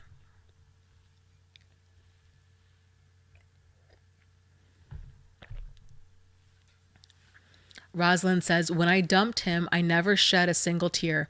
Till this day, I still haven't. It feels really good that I haven't cried for him. He's not worth the salt in my tears. Yeah. Different people handle the ending of these relationships differently. And I think a lot of, there's no right or wrong way to do it. It's, again, this is all, everything. Like, this all goes back to knowing yourself and knowing how you feel and understanding the dynamic that went on. For me, I cried really hard about the whole Steve situation a few times.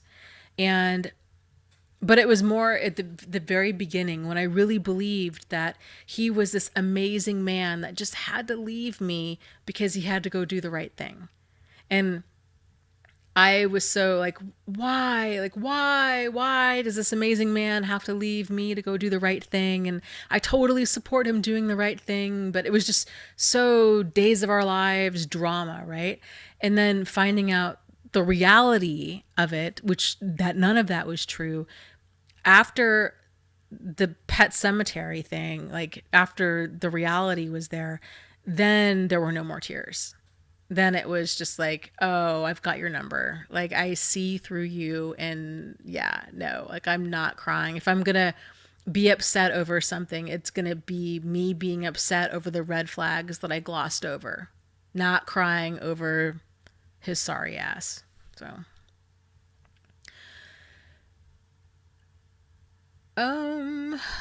let's see. Black Magnolia asks, do narcissists have an obsession with money?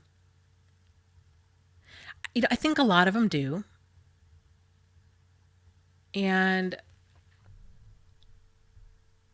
hold on. Let me stop the chat. I think a lot of narcissists are obsessed with money because, again, they are trying to get very kind of basic needs met, right? And so a lot of it for them, it's very like teenage mentality. You remember how when you were in junior high and it was all about a certain brand of shoes or a purse if you're a girl, like a certain brand of purse, or I mean, kids now, oh my God, like they've got so much stuff, it's crazy, but everything was very superficial, right? And very cliquey. And if you had this, then you were cool. And if you didn't, you weren't. And that was, I mean, ooh, gosh, scary. Reindeer on the roof or something. But that's how narcissists are oftentimes. Not all of them are like that. So it's more of like the quote unquote cerebral narcissists. They tend to be more fixated and focused on like achievement. So like advanced degrees, or at least claiming that they have advanced degrees. They may or may not have them, but advanced degrees that could be talking about just how highly skilled they are in something or how well read they are.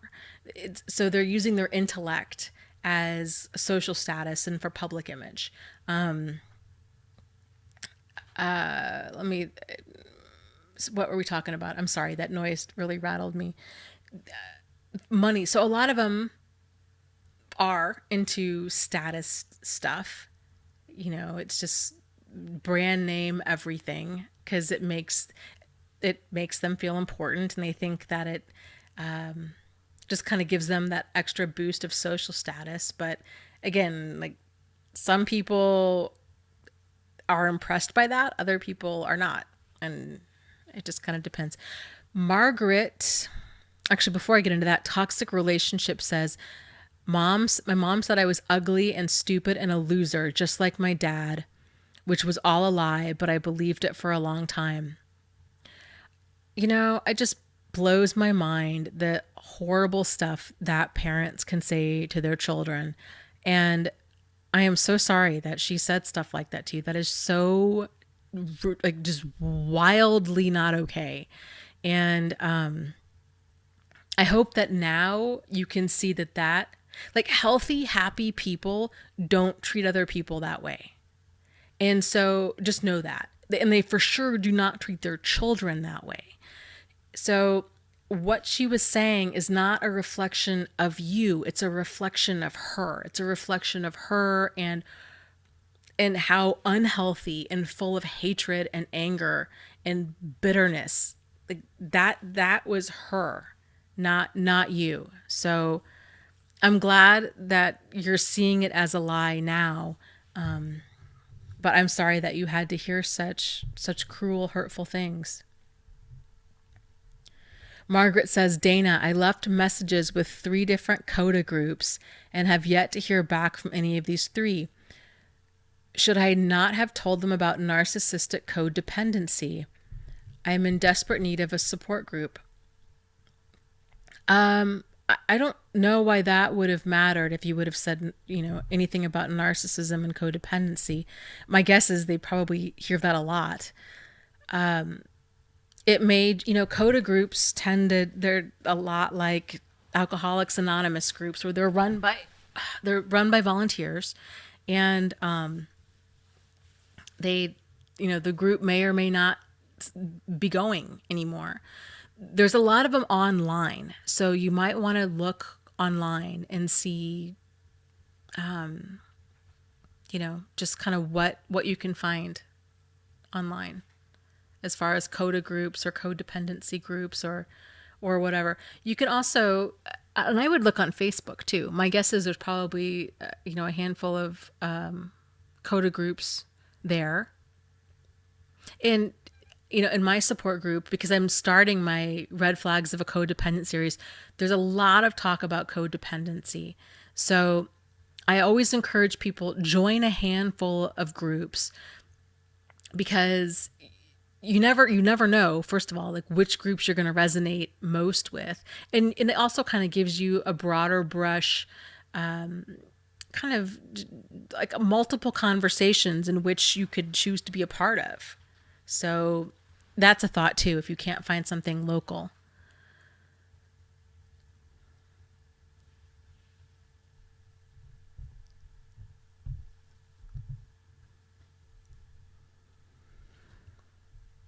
Okay, let me scroll. Cece says she's in a small town. S9 says, oh, cool. I love the new codependent red flags videos. That's awesome. I'm really glad that you do. I get really nervous every time I go to record one, and especially when I go to upload one, because it's a very emotionally charged concept for a lot of us out there. And I went through this too, and I was really angry and upset when a therapist had mentioned to me about codependency, and I didn't see how it was relevant at all in my situation. And I guess that's my concern with this, is I'm so concerned when I make my videos that I just don't want to get in the way of anybody's healing. Like, that's my biggest concern. And so, and it sucks because especially like the bigger my channel gets, the more it grows, the more, and it's like, I know this, but like, what do they say? Like, there's going to be, out of everybody that you interact with, like 10% are going to love you, 10% are going to hate you. And then the 80% are going to be kind of like lukewarm. And so I know that. I know 10% of people are just, they're not going to resonate with me, and they're probably going to like absolutely hate me. But it's still hard knowing that, because I know that there's not a lot of resources out there for people. And I don't want to alienate people or to impede their healing in any way. And it's stressful. That stresses me out. Hot Potatoes says, I love your longer videos. That is really good to hear, because I get stressed out about that too. So and I know I joke about this a lot, but yes, I am totally full of anxiety every time I go to record a video. Oh, Dave's here. Dave, we were talking about you earlier. In your concept of turtling forward. I was sharing that with somebody with healing. Kai mentions, has anyone ever exposed their narcissist via a video?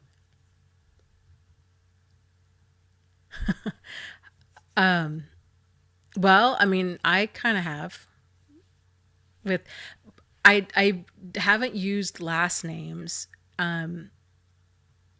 Okay, this is where what made me feel okay with even using their first name.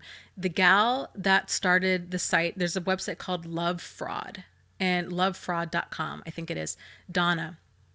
And it's her story of being married to a sociopath, and and it's all of the craziness and all the lies and all of the chaos and nonsense that she was unknowingly a part of for a long time. And then it all kind of came crashing down at the end. And she has a picture of him and his name, and is like unapologetic about it. I guess seeing that kind of gave me strength, whether or not that's right or wrong. I don't encourage anybody to do what I'm doing. I think it could very well backfire. And for sure, like if you're concerned that you're in danger in any way, I definitely wouldn't do it. I'm 26 hours away from Jack and Steve, so I'm not overly concerned about it. If they were to come after me, like legally for some sort of reason, I don't care either. I would actually warmly welcome that. And I would they want to see drama, I would bring drama. like the likes of which the internet has never seen. Like it would be going down in a blaze of glory. So, but I'm from a safe place, and I'm all about opening up the conversation about this. And I just, like, to me, it's sort of like, it's not my bad behavior. I'm not going to be overly concerned about it. But here's something that I didn't think about until actually fairly recently, because I'm telling the truth. Like, this is my story, so I never thought of this angle of it before. But I could see how, to another person or whatever, that they could be like, oh, well, this is a smear campaign that I'm launching against them. Like that's not true. And so I could see if an abusive person, that would be my concern, that if an abusive person were to be doing what I'm doing, how dangerous that could be. So it's just, I guess, really not a good idea I don't know. It's a fine line to walk. I have tons of emails. I have tons of proof. So if anything were to happen, I can back up a lot of what I'm saying. But, it's keeping yourself safe and sane, and, yeah, I don't know. Cecilia says, I've been bullied out of recording videos. If I was in the same state, I probably wouldn't.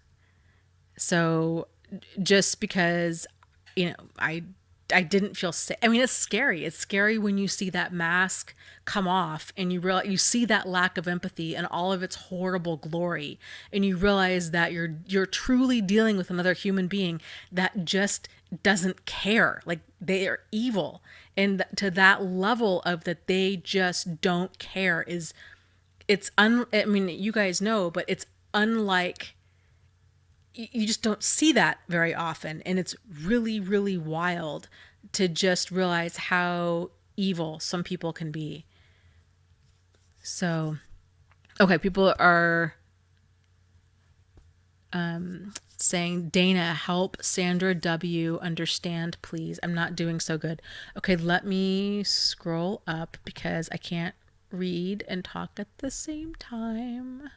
So I missed what she was saying. Sandra says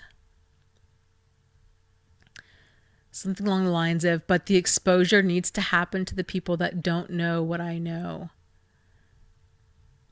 The family. Okay, is there other... Sandra.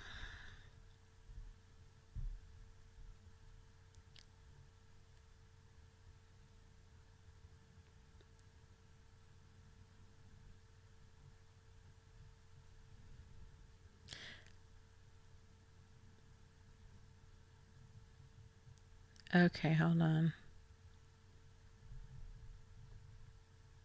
There's lots of comments here.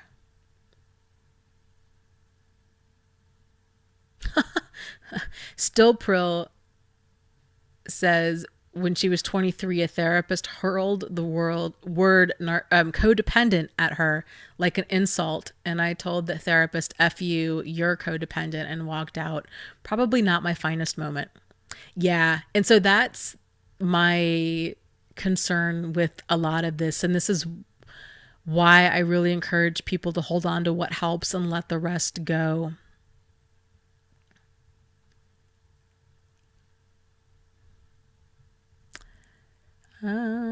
Cha-cha-cha.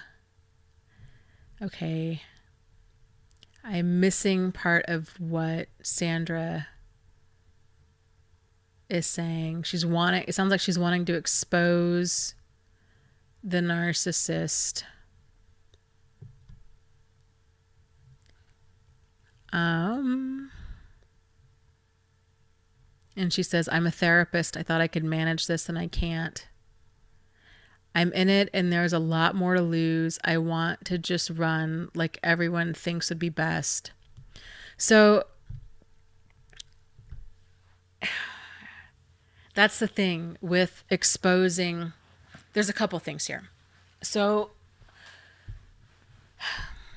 first off, I think when therapists especially go through narcissistic abuse, they feel probably, most alone. There's all of the emotions that I think a lot of other people feel, they tend to feel even more so because it's this feeling of, I should have known better, right? And there's a handful of therapists that are actually in my support group, and it's a big mix of emotions. And I think there's the anger is more intensified. A lot of those emotions are a lot more intensified, but that's the thing. So these people, they get into our lives and we know better, like logically, intellectually, training wise, we know better, but they get into our lives because they're filling that empty bucket for us, whatever it might be. And then plus all of the manipulation and everything on top of it. So I just want that to be said. And she's saying that there's children involved. Everybody believes him. So here's the tricky thing with trying to expose a narcissist. They do a really great job at launching a smear campaign, and they start this during that devalue stage, and they start that devalue stage way before they end the things with us. And so they've been planting the seed for a long time now with a lot of different people that their ex, that you or me or whoever is some form of crazy, bipolar, addict, alcoholic, bad parent, neglectful spouse, kind of you name it. And they're very, very convincing when they go about this. I honestly think a lot of them truly do believe their own lies. And so they feel like that they are the victim of us. And it's so trying to expose them, it has the opposite effect. It tends to make us look like the jaded, bitter, crazy ex that they're telling people that we are. So she's saying that she's got some tapes and handwritten things as proof. It's hard. It's hard to expose a narcissist. It's one of those things, depending on how dangerous you think the person can be too. You just, whenever we're, and I know that you know this, but I'm just going to say it anyhow. They have no empathy and they have no remorse and they feel totally justified in their actions. And they have, that jaw dropping level of entitlement and that huge degree of selfishness. And that is the perfect storm for unpredictable, dangerous behavior. So if you're going to try to unmask a narcissist and show the world, look at what he did, it's a lot like kicking a bee's nest. And you really need a plan of action going into it, realizing that there's a solid chance that he might take it out on the children, or that he's going to just make their life and your life a living hell. And yeah, she said he's already started turning his family on me. They believe him for sure. He's making me look like I'm jealous. Yes, and this is what they do. There's another concept, if you're not familiar with it, I highly recommend Googling it. It's called parental alienation syndrome. And this goes part and parcel with narcissists, especially when there's children involved, where they paint themselves as the victim of this other person, and they do it so convincingly because I really think a lot of them do believe their own lies, that they convince the children that you are the abuser, that they are the victim of you. And so this is a very real thing, and it's devastating to see how this happens, where the children then take the side of the narcissist because now they're manipulated. And so this can cause terrible rifts in the family, to where the victim now no longer has a relationship with their children because the children don't want anything to do with them because they think that the victim is really the abuser. And it can take them years, if not decades or even longer, to really see what's going on clearly, because the narcissist does such a great job at manipulating the situation. So, I'm so sorry that you're going through this.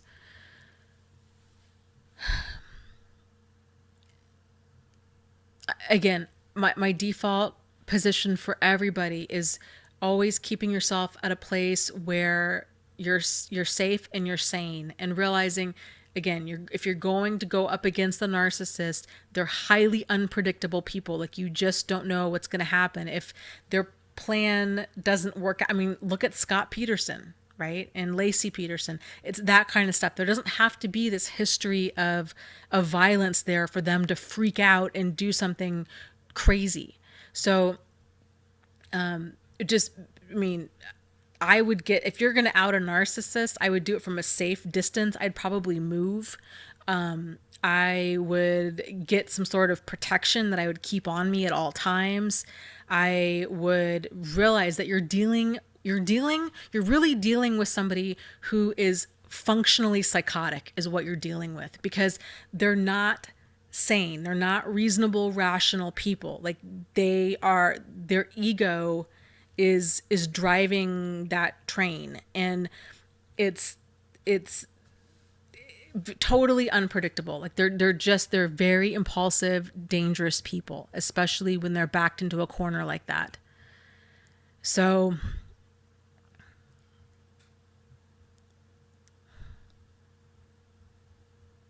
If you haven't already joined, yeah, I get it. And Sandra is saying he will go on to do this to everyone. Yes. And that is one of the hardest things, I think, for those of us that have gone through this, to walk away knowing that this person is he or she is dangerous. They're a danger to society, and we have this knowledge that we're now burdened with, that this person is dangerous and destructive, that nobody believes us, and they're going to keep hurting other people until somebody either dies or until they die. And that's a hard pill to swallow. And I get that. I was in the exact same boat when I was working, 'cause before I was working at a domestic violence shelter, and I taught classes on this, and didn't realize, I was teaching basically the signs of more of like an overt narcissist, of the kind of the wolves in wolf's clothing, right? And after everything came crashing down with Jack, it brought out panic in me, because I of course really cared about all of the different women that I was working with, knowing we lived in a small town, that these types of women were going to be easy prey for him. And that it still bothers me at a core level this day. And I really, really struggled with that for a long time, because what do you do? Like, it's frustrating as a society. There's nothing that, and I deal with this now where I work at. Like, there's nothing that we can do. Like, we're dealing with narcissists and sociopaths, and that just cause trauma, and they're dangerous and they're destructive, and they hurt people until the day they die. And that's a tremendous amount of weight to carry around, knowing that. I would encourage you to get into a support group if you haven't already, and to try to deal with this rage, and to try to deal with the anger and all of these feelings that you're feeling, because you're not alone in that. You're not alone in feeling all of this. And yeah.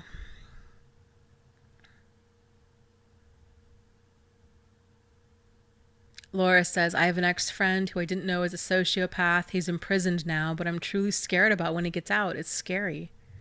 Yeah, it is scary. It's, scary stuff. I don't think a lot of us realized, that these kinds of people walked around to the degree and frequency that they really do. Nancy mentions the book Divorce Poison.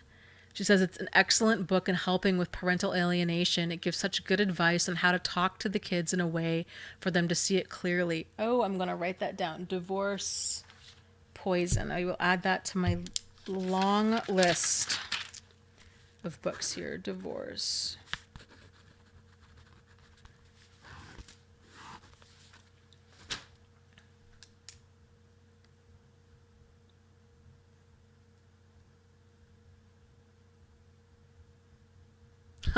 Green Vanilla Bean says, Dana, what does your family think about you doing this?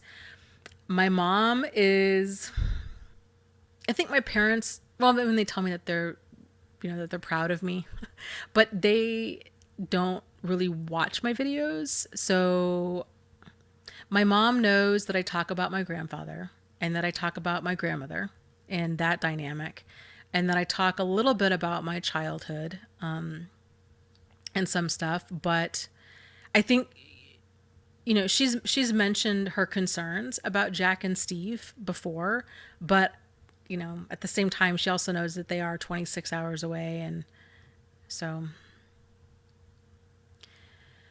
I think they think it's weird that I am doing this, and probably that they're probably a little concerned as to how all consumed I have become with this. But I've always been interested in all of this. I've been caregiving and advocacy for freaking 20 years, a long time.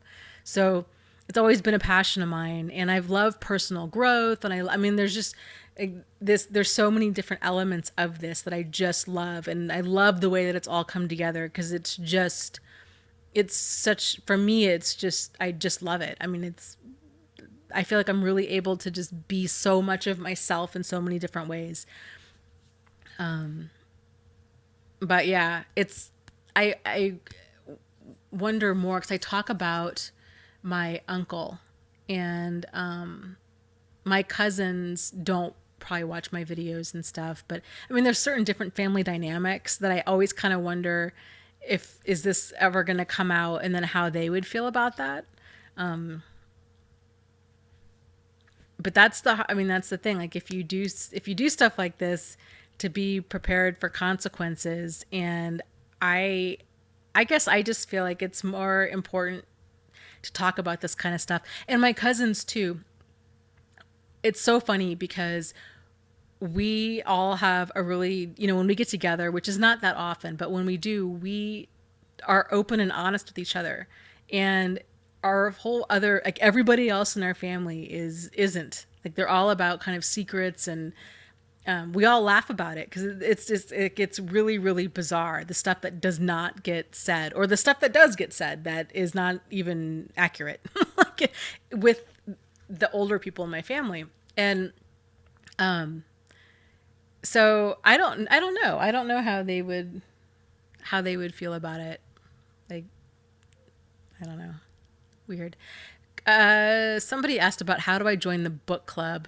That is a great question. How do you join the book club? If you go to my website, and it'll redirect you to the old website. So just don't get confused with what I'm saying here. If you go to thriveafterabuse.com, you will see a tab on there. It says book club, and it'll have on there. Yes, it will. It has on there a link to my notes for the book, and then it also has a link to the discussion page in the support group / like forum area where we discuss all of this. So the book this month, and I need to really get caught up on it, is The Power of Now by Eckhart Tolle. And then next month, we're reading Psychopath Free. So Laura asks a great question. She says, do Coda meetings help with understanding how to protect yourself against narcs? Yes, but probably not in the way that you're expecting. So Coda groups is codependent anonymous, right? Codependency anonymous groups. They work more with like healthy boundaries and standards. So that is really the best way to handle anybody in our life, especially problematic people, is by having really like rock solid boundaries with them.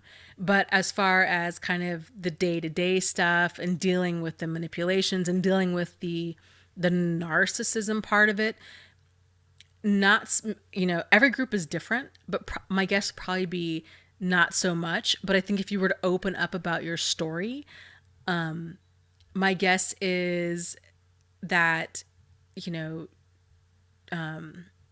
you open up about your story, my guess is you're going to find a lot of people there that have had similar stories, and that they'll be able to pull you aside after the meeting and then be able to discuss things like that. So,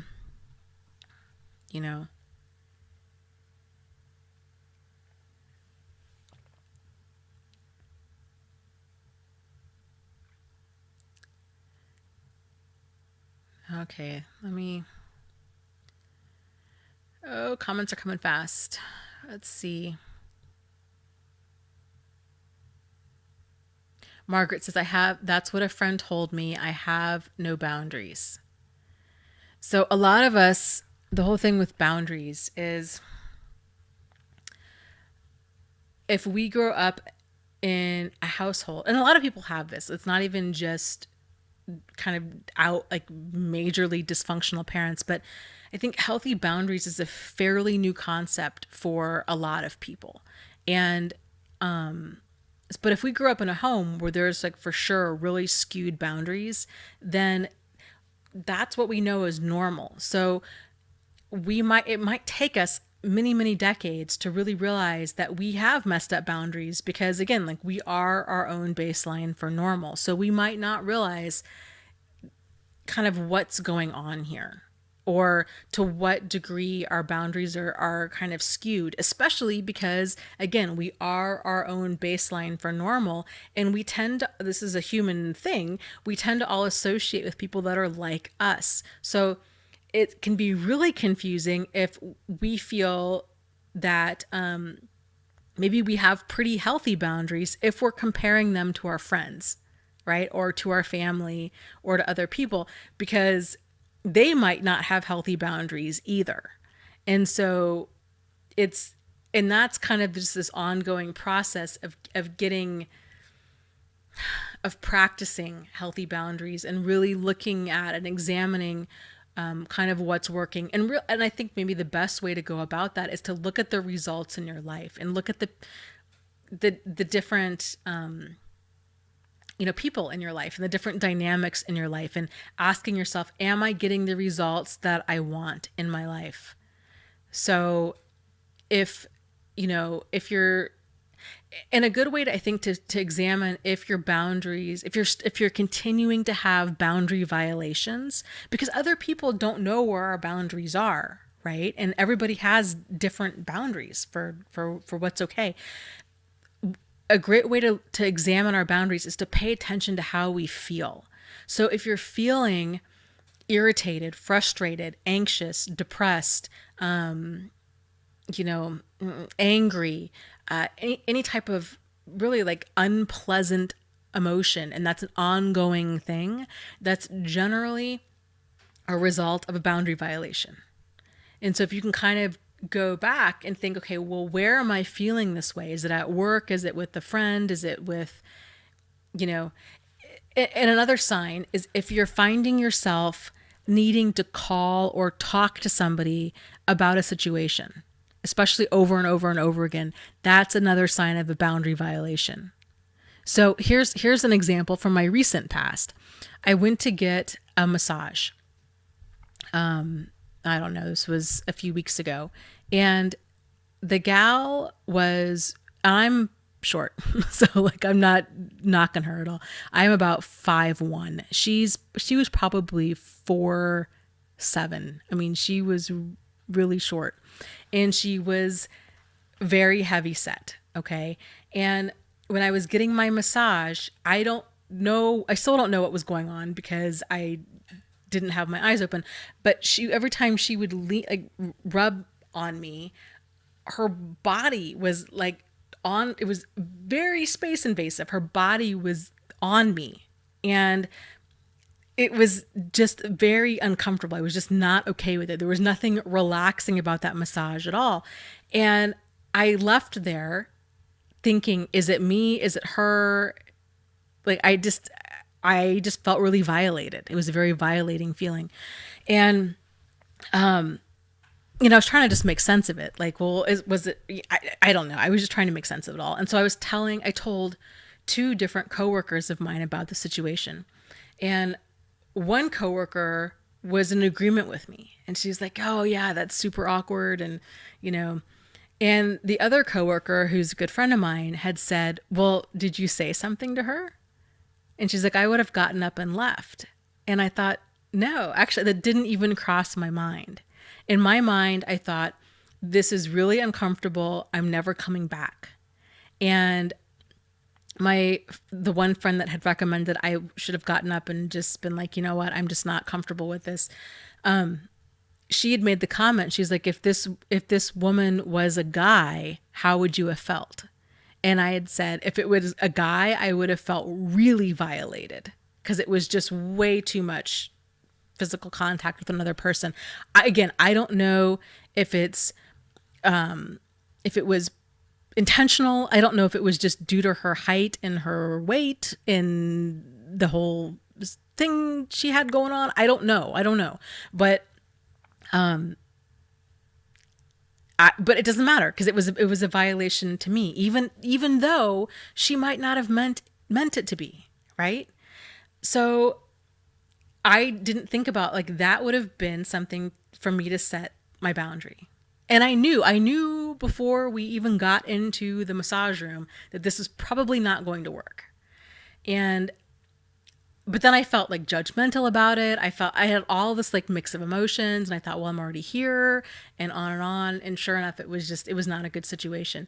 So the point of me saying that is it takes practice, like getting to be okay with just stating boundaries. And I think when people first start with boundaries, you know, it's easy to kind of pick the low hanging fruit in the areas of highly problematic situations. So knowing, okay, yes, first pass. It's kind of like cleaning out your closet, right? Like it's pretty easy to go through your closet and get rid of like 10% of stuff, right? That's your first pass. You're like, these certain clothes, they're old, they're ratty, they don't fit, and on and on. You get rid of them, you don't think about it. But it's harder as you keep going through and you keep cleaning it out and you keep cleaning it out and you keep cleaning it out, because that it doesn't become so cut and dry anymore. It's the same thing, I think, with setting boundaries and standards with things, because the healthier you get and the more you start using your boundaries and your standards and raising your standards, the more it gets blurry. It gets a little difficult to see. So but and it's going to be uncomfortable at first with setting boundaries. Groups like Coda are really helpful. Having people in your life or even in support groups that have an idea of healthy boundaries is really good. This is a part of too the red flags of a codependent series that I'm doing.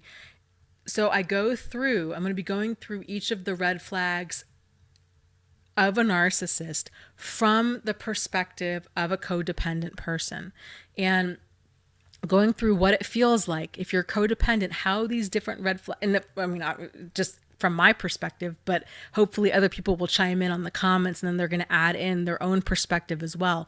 But going through like a codependent mindset with a lot of these different red flags, how it feels, the mindset behind the feelings, and then going back through and talking about how a person with healthy boundaries and a healthy mindset would handle that same situation. So, and again, this is just kind of, this is not like the end all be all of this. It's like, this is just my perspective on things. So that's, with all that said, yes, that's that.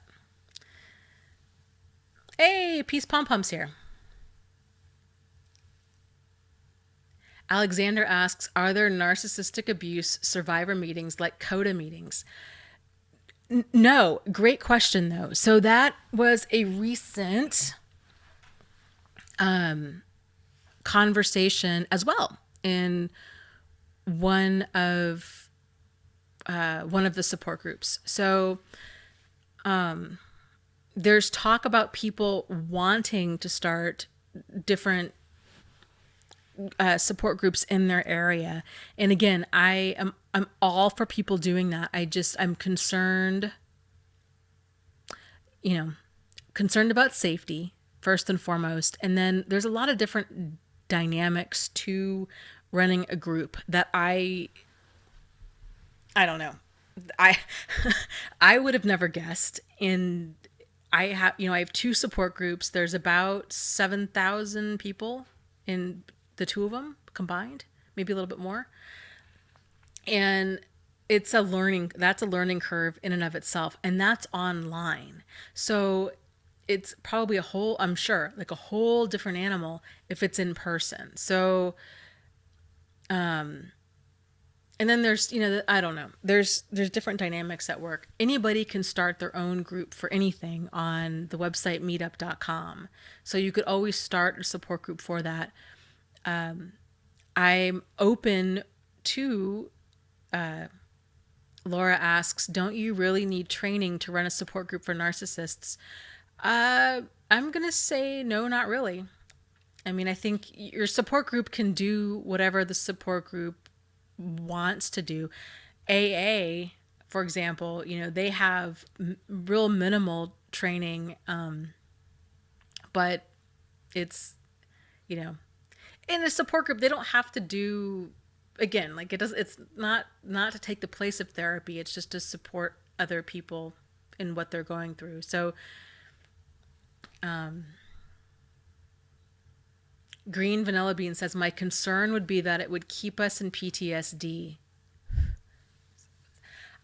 I could see that. I think it depends on how the support group is run. I think there's a lot of things to think about. But I think a lot of survivors and thrivers that want to get into support groups oftentimes just want to hang out with people where they get it.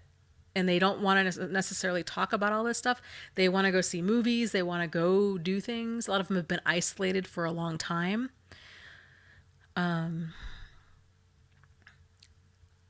So, yeah,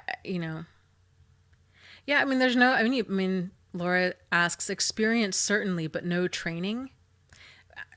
No, I mean, anybody can start a support group.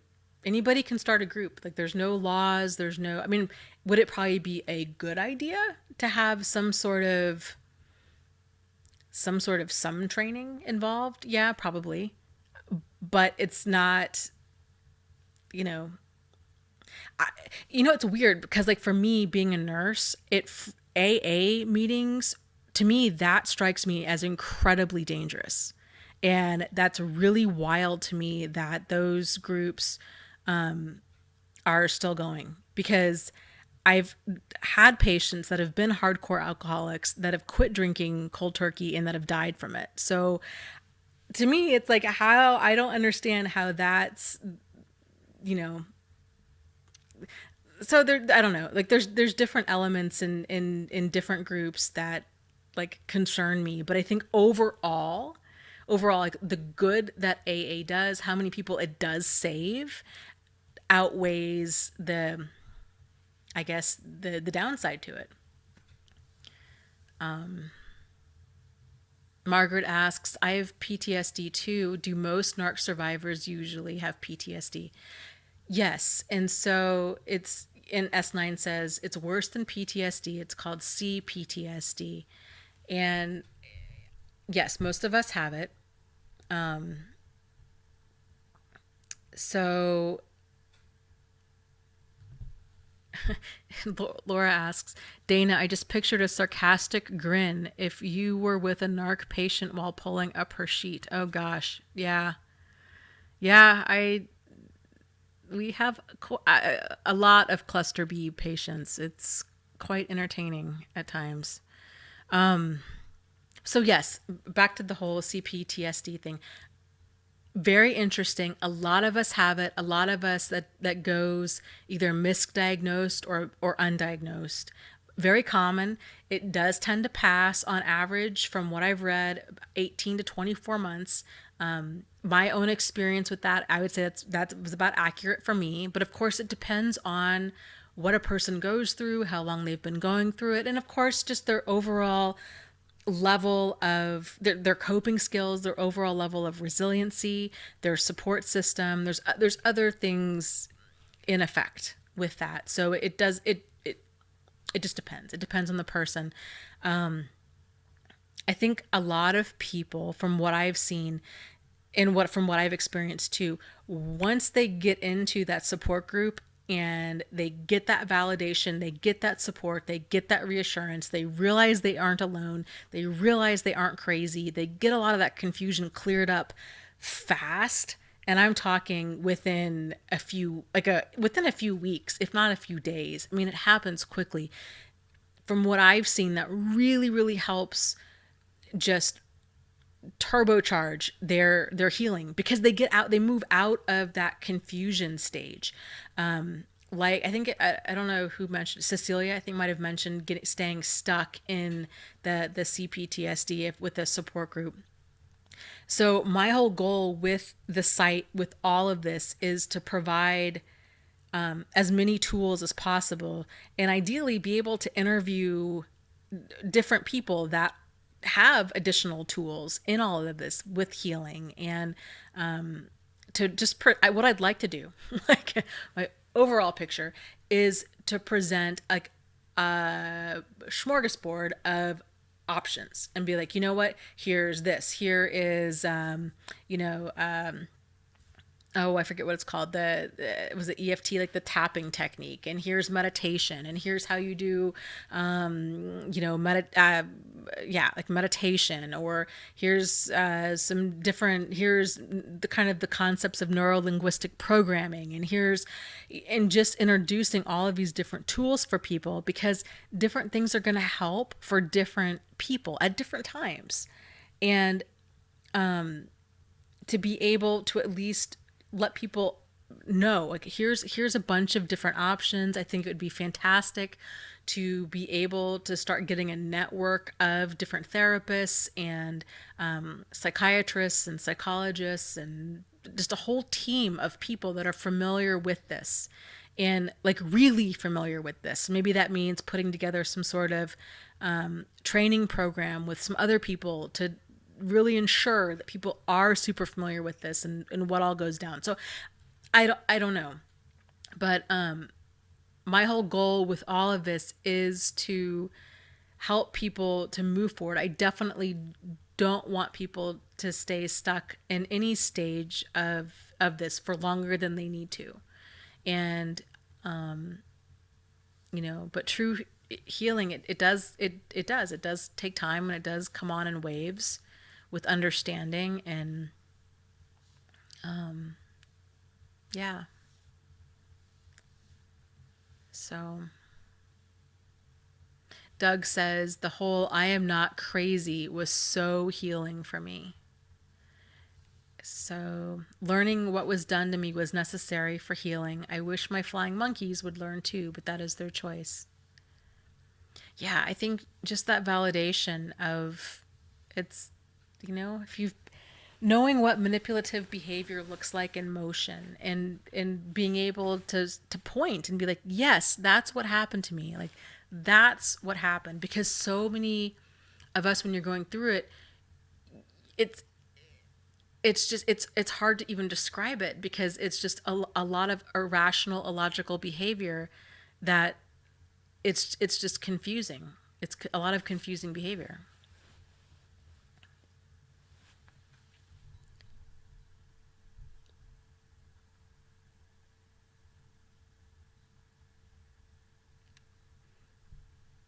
Cecilia says, I have a very complex case of CPTSD. I've been dealing with this for years. I have to unravel decades of trauma. Well, but you know what though, Cecilia? I think the cool thing is DBT is phenomenal. Like, it's really, really a fantastic program. And I think too, the cool thing is when we start learning new skills, they really do,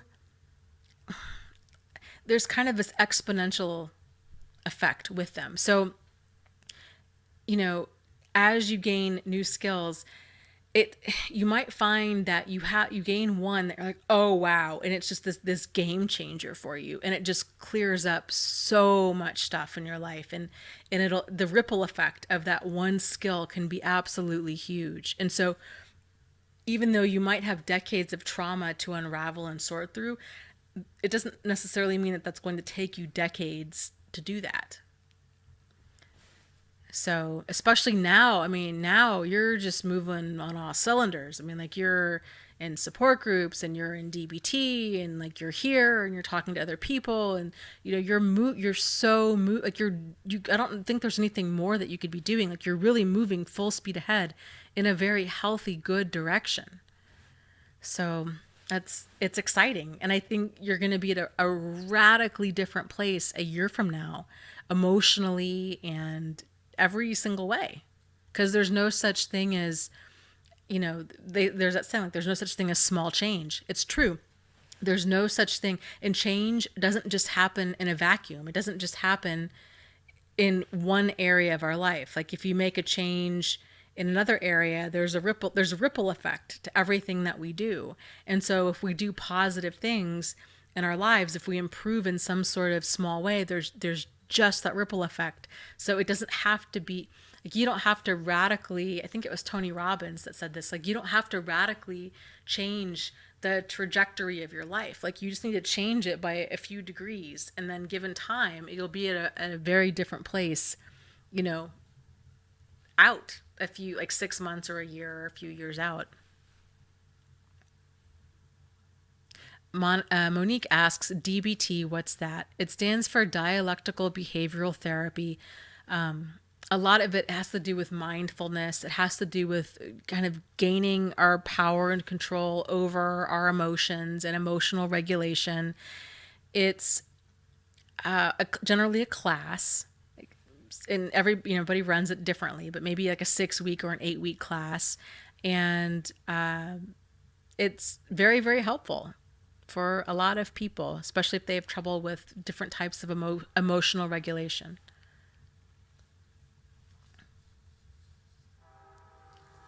Cecilia says the environment is really toxic here. I can't, the environment was really sick. Yes. So I think it's the whole kind of just being aware of what you have control over and what you don't have control over. It's the whole serenity prayer kind of thing, like, dear God, grant me the serenity to accept the things I cannot change, the courage to change the things I can, and the wisdom to know the difference. I absolutely love that prayer because it is so right on. And that mindset too. And it is hard when you're living in a den of dysfunction. It's hard to get well, but it's not impossible. I think the cool thing is you're seeing it for what it is. So have you, and I think we talked about this last time, have you watched any Eckhart Tolle? I don't remember what you said.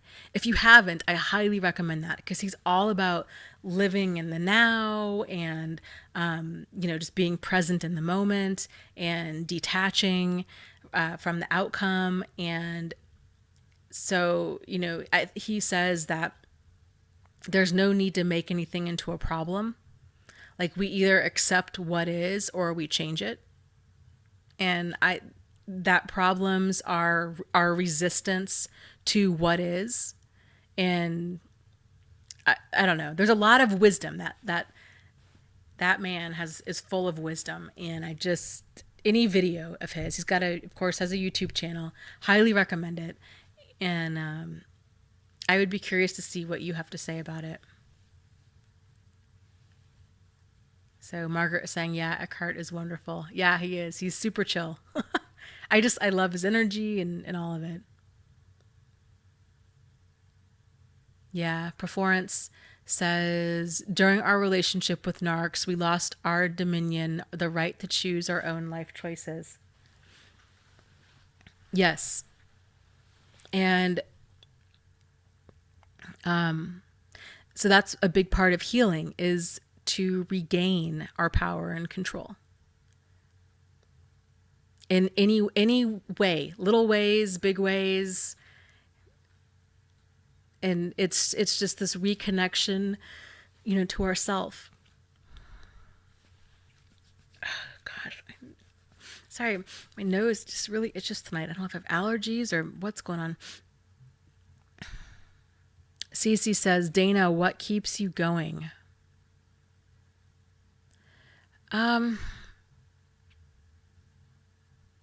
Well, I guess it depends on in what way you mean by that. Like, keeps me going with all of this, or, with the website and with the YouTube and, all of this, it's, I'm sorry, I'm trying to read and talk at the same time and I can't. I don't know why. I think I can do that and I can't. What keeps me going with all of this is I absolutely love it. And I think a big thing too is, a lot of it's me also solving the own mysteries of my life, right? My own mysteries, because a lot of this has come about for me because I was trying to make my life work. And I was lost in the fog as well of, what am I missing? Like, how does this stuff kind of keep happening to me? And more importantly, how can I get it to stop? And so it's interesting, and it's reassuring, and it's fascinating to have to meet other people that have the same questions, because I for many many years I felt very alone in all of this. And so it's nice to just connect with other people that are trying to figure things out as well. And I really like, I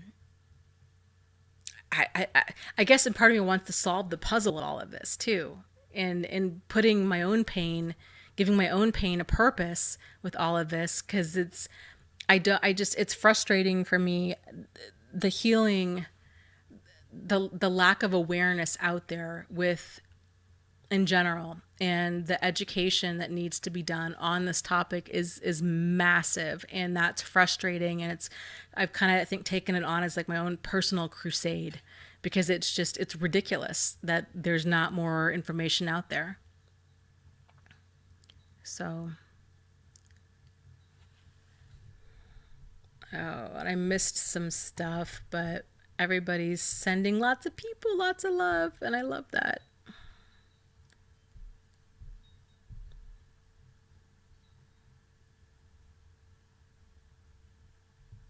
Cecilia says, there were a couple of modules in DBT that I was struggling with. The radical acceptance this week was one of them, because I was thinking I have to accept that my family will never truly support me emotionally. Oh, that sucks. Yeah, and that's incredibly powerful. So, just to clarify, but accepting something doesn't mean that we have to be okay with it, right? So there's a difference there. So to accept something means to get out of that resistance and to just realize this is what it is, and to let go of that the struggle, the resistance of, I want it to be different, I want it to be different, I want it to be different, and to just realize it, and it might be different down the road, right? But to let go of that resistance, of that pushing against what is. And it's heartbreaking, and it's so hard to be like, my family, my parents, my whoever, this is where they are. But I think you'll find, when you can accept other people for what they are, and their capacity to love, and their capacity to bond to you, and their capacity to be a parent, there is so much peace that comes with that, because then you're not trying to prove yourself, you're not trying to argue, you're not locked in this resistance to things. Like, you've let go of that, and you're in the moment, and you're like, and it's just that realization of, you know what, my mother or my father's 100%, like when they're giving their all, that might be a normal person's 10%. And then realizing this is not you. Like, this has nothing to do with you. It's not that you're difficult to love. It's, some people are just a lot more limited in certain ways. And it's hard. It's hard. But I'm glad that it sounds like you're in a good group, and it sounds like that you're really making a lot of progress. So, okay, Adrian signing off. Good night, Adrian. Good night, everybody that's hopping off. We'll call it here, maybe like the next 5 minutes or so.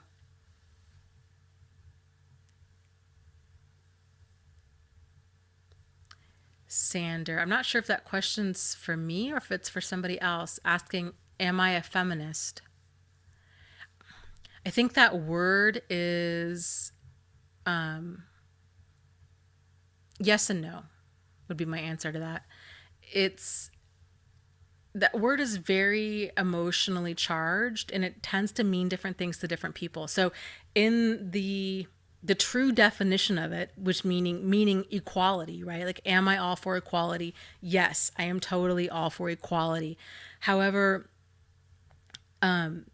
there's different kind of conceptions of feminism. So there's kind of this like first wave feminism versus more like third wave feminism, which is what's kind of more going on now. I prefer the word equalist.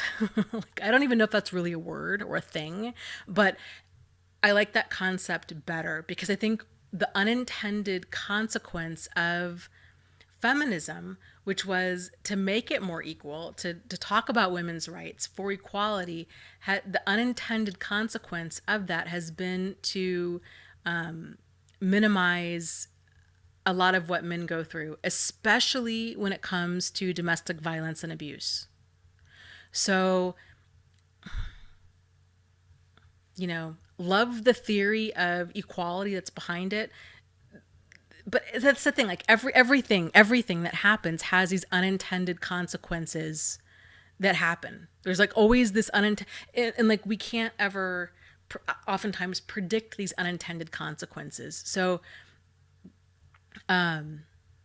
yes. Oh, good. Sandra likes my answer. Yay, because a lot of people don't. So that's, yeah, that's my big thing. And so that was one of the big issues. If you've watched any of my earlier videos, that is something that was the unintended consequence of my earlier videos. Was when I started making my videos, I thought, I should only talk about what I know, right? Like, that makes sense. And so I know about, I've had hundreds of hours of training in domestic violence. I'm a psychiatric nurse. I've been doing this for quite a while. And my experience has been working with women and going through it as well. So, a woman dealing with male abusers. And so I began talking about that dynamic only because that was what I was familiar with. I knew that men went through stuff, but I had no idea, like no idea. And I began hearing from men talking about their experiences, what they had gone through, heartbreaking emails. And then I realized, oh my God, what have I done? Because I realized by not talking about their story, or at least starting the conversation or opening up the conversation about it, that I was unintentionally minimizing and silencing them. And that is not my intention because, abuse does not discriminate, right?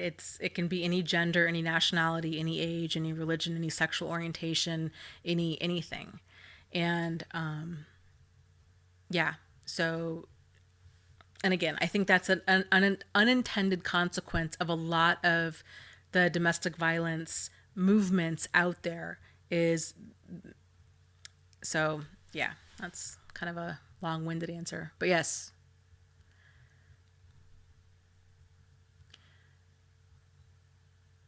Cecilia is, thanks, Sander. I'm glad. And I don't know if you're male or female. I'm just gonna go out on a limb and guess that you are male. But I think you'll find that there's a handful of guys here. And what is so cool about this this community here and the support group is it's all very gender neutral people. It's just been really, really cool, like just opening up the conversation to this, because like I said, I think a lot of women even that identify as being feminist don't realize the unintended consequences that have happened from making abuse and domestic violence solely a women's issue. And so it's been really cool to be able to open up this conversation and to make it more inclusive and to see the ripple effects of that in a support group. Because when I first started my support group, there was when we had our first guy join the support group, it was sort of like everybody got quiet and nobody knew really what to do. And I had a few people in the support group leave.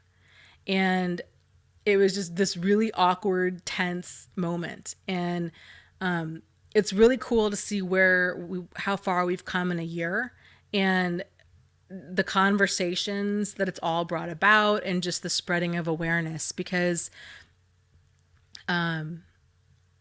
it's important that people see abuse as the behavior and not as a gender, or not even as a dynamic, right? A lot of people tend to focus on this as abuse as a significant other issue, like it's a husband-wife issue, or but it's not. It can be a parent-child, it can be a coworker, boss type situation. I mean, it can be any different dynamic. So it's really important that we see the problematic behavior, the abusive behavior, for what it is.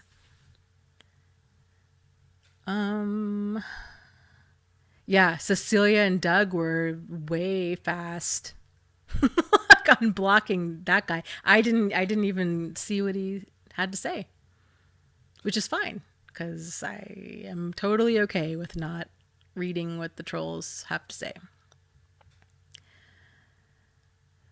So, Troll Patrol S9 says, yep, in full effect. You guys are awesome.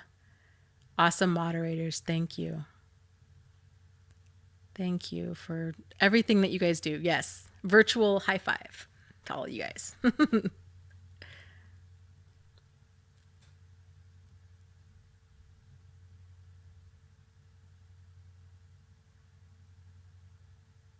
Yes. Okay.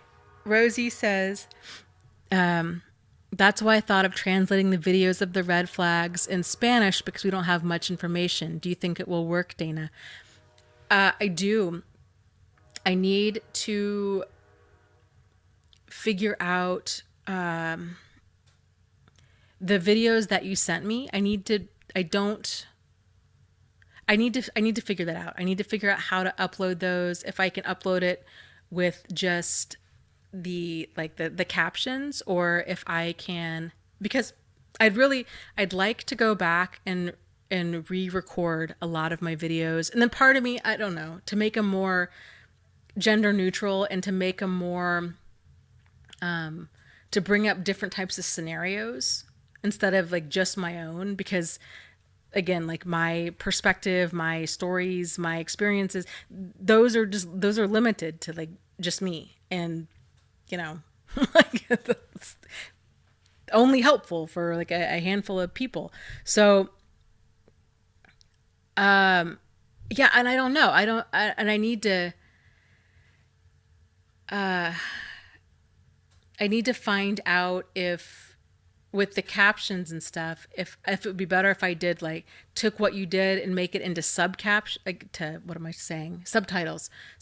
for the existing videos in Spanish, or how to best go about that. And I don't know, but yeah, well, let's coordinate. I'm gonna make a note to that to myself. Let's coordinate. Let me do some digging on that. And then I will get back to you.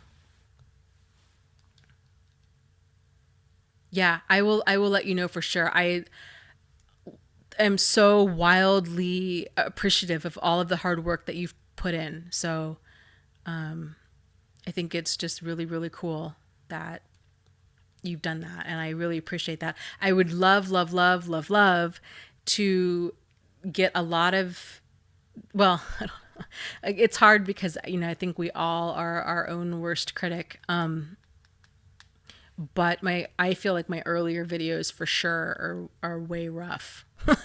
Like the thought of translating those into many languages and sending them out is like that's I don't know. I don't. We'll have to figure it out.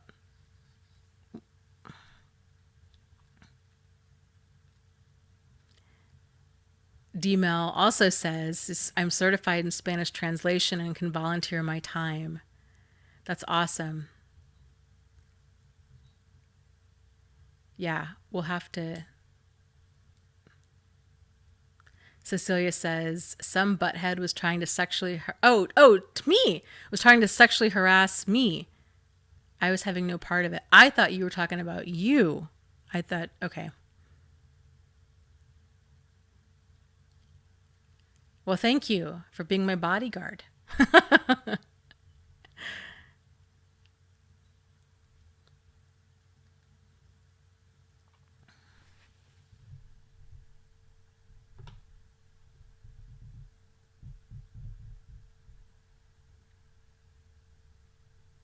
Yeah, Cecilia talks about toxic masculinity, and it's what shames men into not disclosing in terms of abuse.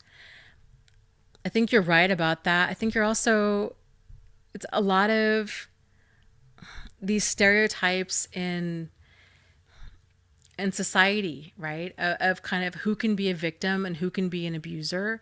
And women are guilty of it too, where it's this idea of, oh, well, you know, how could you let this happen to you? And she's only 5 feet tall, and why didn't you just walk away? And there's just so many dynamics that go on where society doesn't understand abuse in general, but really doesn't understand kind of how it happens to men. Because it's this idea that abuse is only physical abuse, and that it's a person has to be bigger and intimidating physically in order to be effective at abuse. But the reality is, physical abuse, generally, if not always, starts with some sort of like verbal or emotional or both abuse.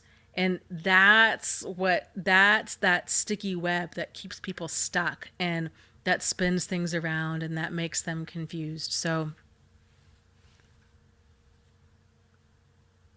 Annie says, Dana, please help. I'm so confused right now. I'm dating a married man. He always has an excuse to blow me off. He'll say he'll meet me and never shows up. He always has a good excuse. It's nerve-wracking.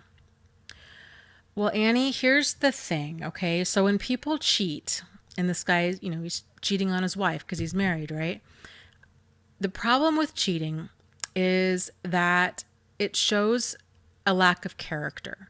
And when a person has a lack of character, and so that's it's if he's not going to be faithful and respectful to his wife, he's probably not going to be faithful and respectful to his girlfriend, right? So then I would encourage you to kind of examine your own boundaries and standards for what you want in your life, and what kind of character, you want to have, but that you want in the partner that you have as well. And if you treat yourself with value and respect, then you're going to get somebody that has to abide by that, because that's going to be your new boundary and standard. And I get that people, manipulative people can say all of the right things, and they oftentimes have this story about why they're so unhappily married, and it's all their wife's fault or all of their husband's fault, and that they're somehow the victim of them, or that they're in the process of getting a divorce, or blah, blah, blah, right? She says they are separated. His wife is dating somebody else. Well, so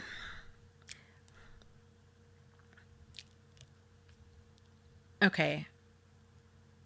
Well, I don't know. Yeah. S9 says, Annie, is he legally separated? Because I had one of those and they weren't. Are they still under the same roof? They live in different houses. Yeah. Here's the thing with people that are, we were talking about this earlier with people being married and that kind of thing. A person, like, really, they need to be officially divorced for about a year to really get like their sea legs back, and just get traction in their own life. And if you're dating a person when they're not fully divorced, they don't have their stuff figured out. People that have been married that then go through a divorce, I don't know if you've had this happen to you, but it's they don't tend to want to hop into another serious relationship right away. If they tell you that they do, they're probably, well, I don't want to say that they're probably lying, but they're not ready. Like, they're not ready. They need to just process being married, process being divorced, and go through all of that. So that's my 2 cents. All of that aside, so what you're experiencing now is he's showing you through his actions that he's not treating you with value, right? He's blowing you off. He's not treating you in a healthy, respectful way. And so, all you can do with that is say, hey, I'm not okay with this, right? And assert that boundary. And then if he still continues to do it, then that's when you walk away. That's the second part of having healthy boundaries, is then taking healthy action and walking away from all of that. So, yeah.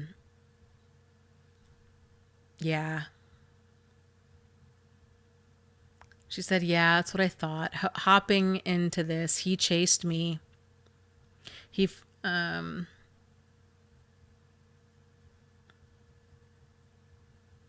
yeah. And, and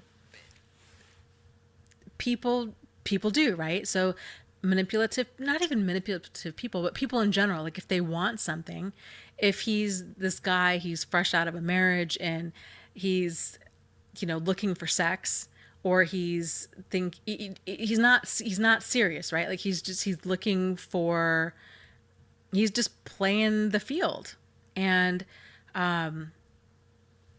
saying what he needs to say in order to get what he wants. And she said, yeah, he chased me really heavy. So, and it's hurtful when a manipulative person can come on so fast and furious with all of that love bombing, and it's that intensity, and we get addicted to that, and then all of a sudden they lose interest, right? And then they move on. But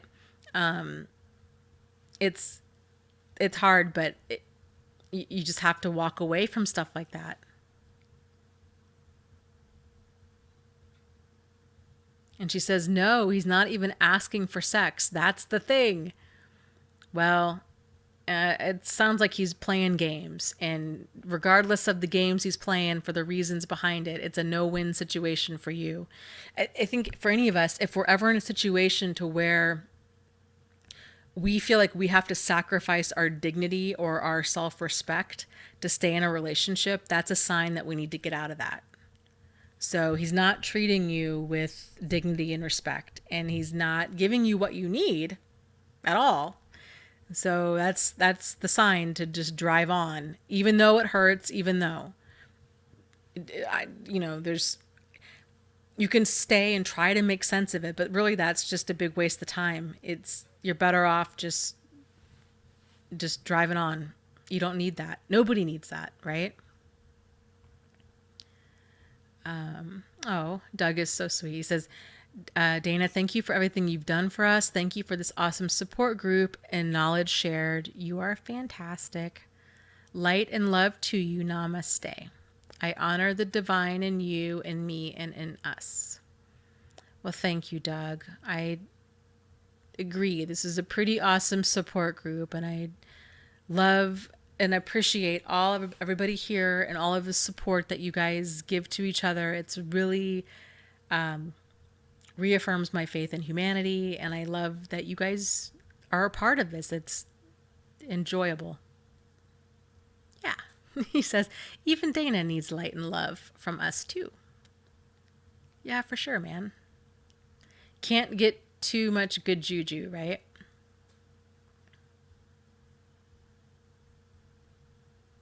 So maybe on that note, the good juju note, should call it a night. It's going on 3 hours. Oh my gosh. Yes, I need to get to bed. So Thank you guys so much for being here. And this was a really good, a lot of really great questions, and really enjoyed it. So yes, and Cecilia, good luck with everything. Keep us posted, okay? So yeah, good night, Nick. Good night, Cecilia, Monique, Kai Cools, S9, Doug, D-Mel, all you guys. Lots of love to you. So you guys, you're not alone. You are not crazy, and you really can heal from this. So take care and have a fantastic rest of your week. And I'll see you guys next Thursday, 8:30. Okay? 8:30 p.m. Eastern Standard Time. Okay. Have a good night. Bye.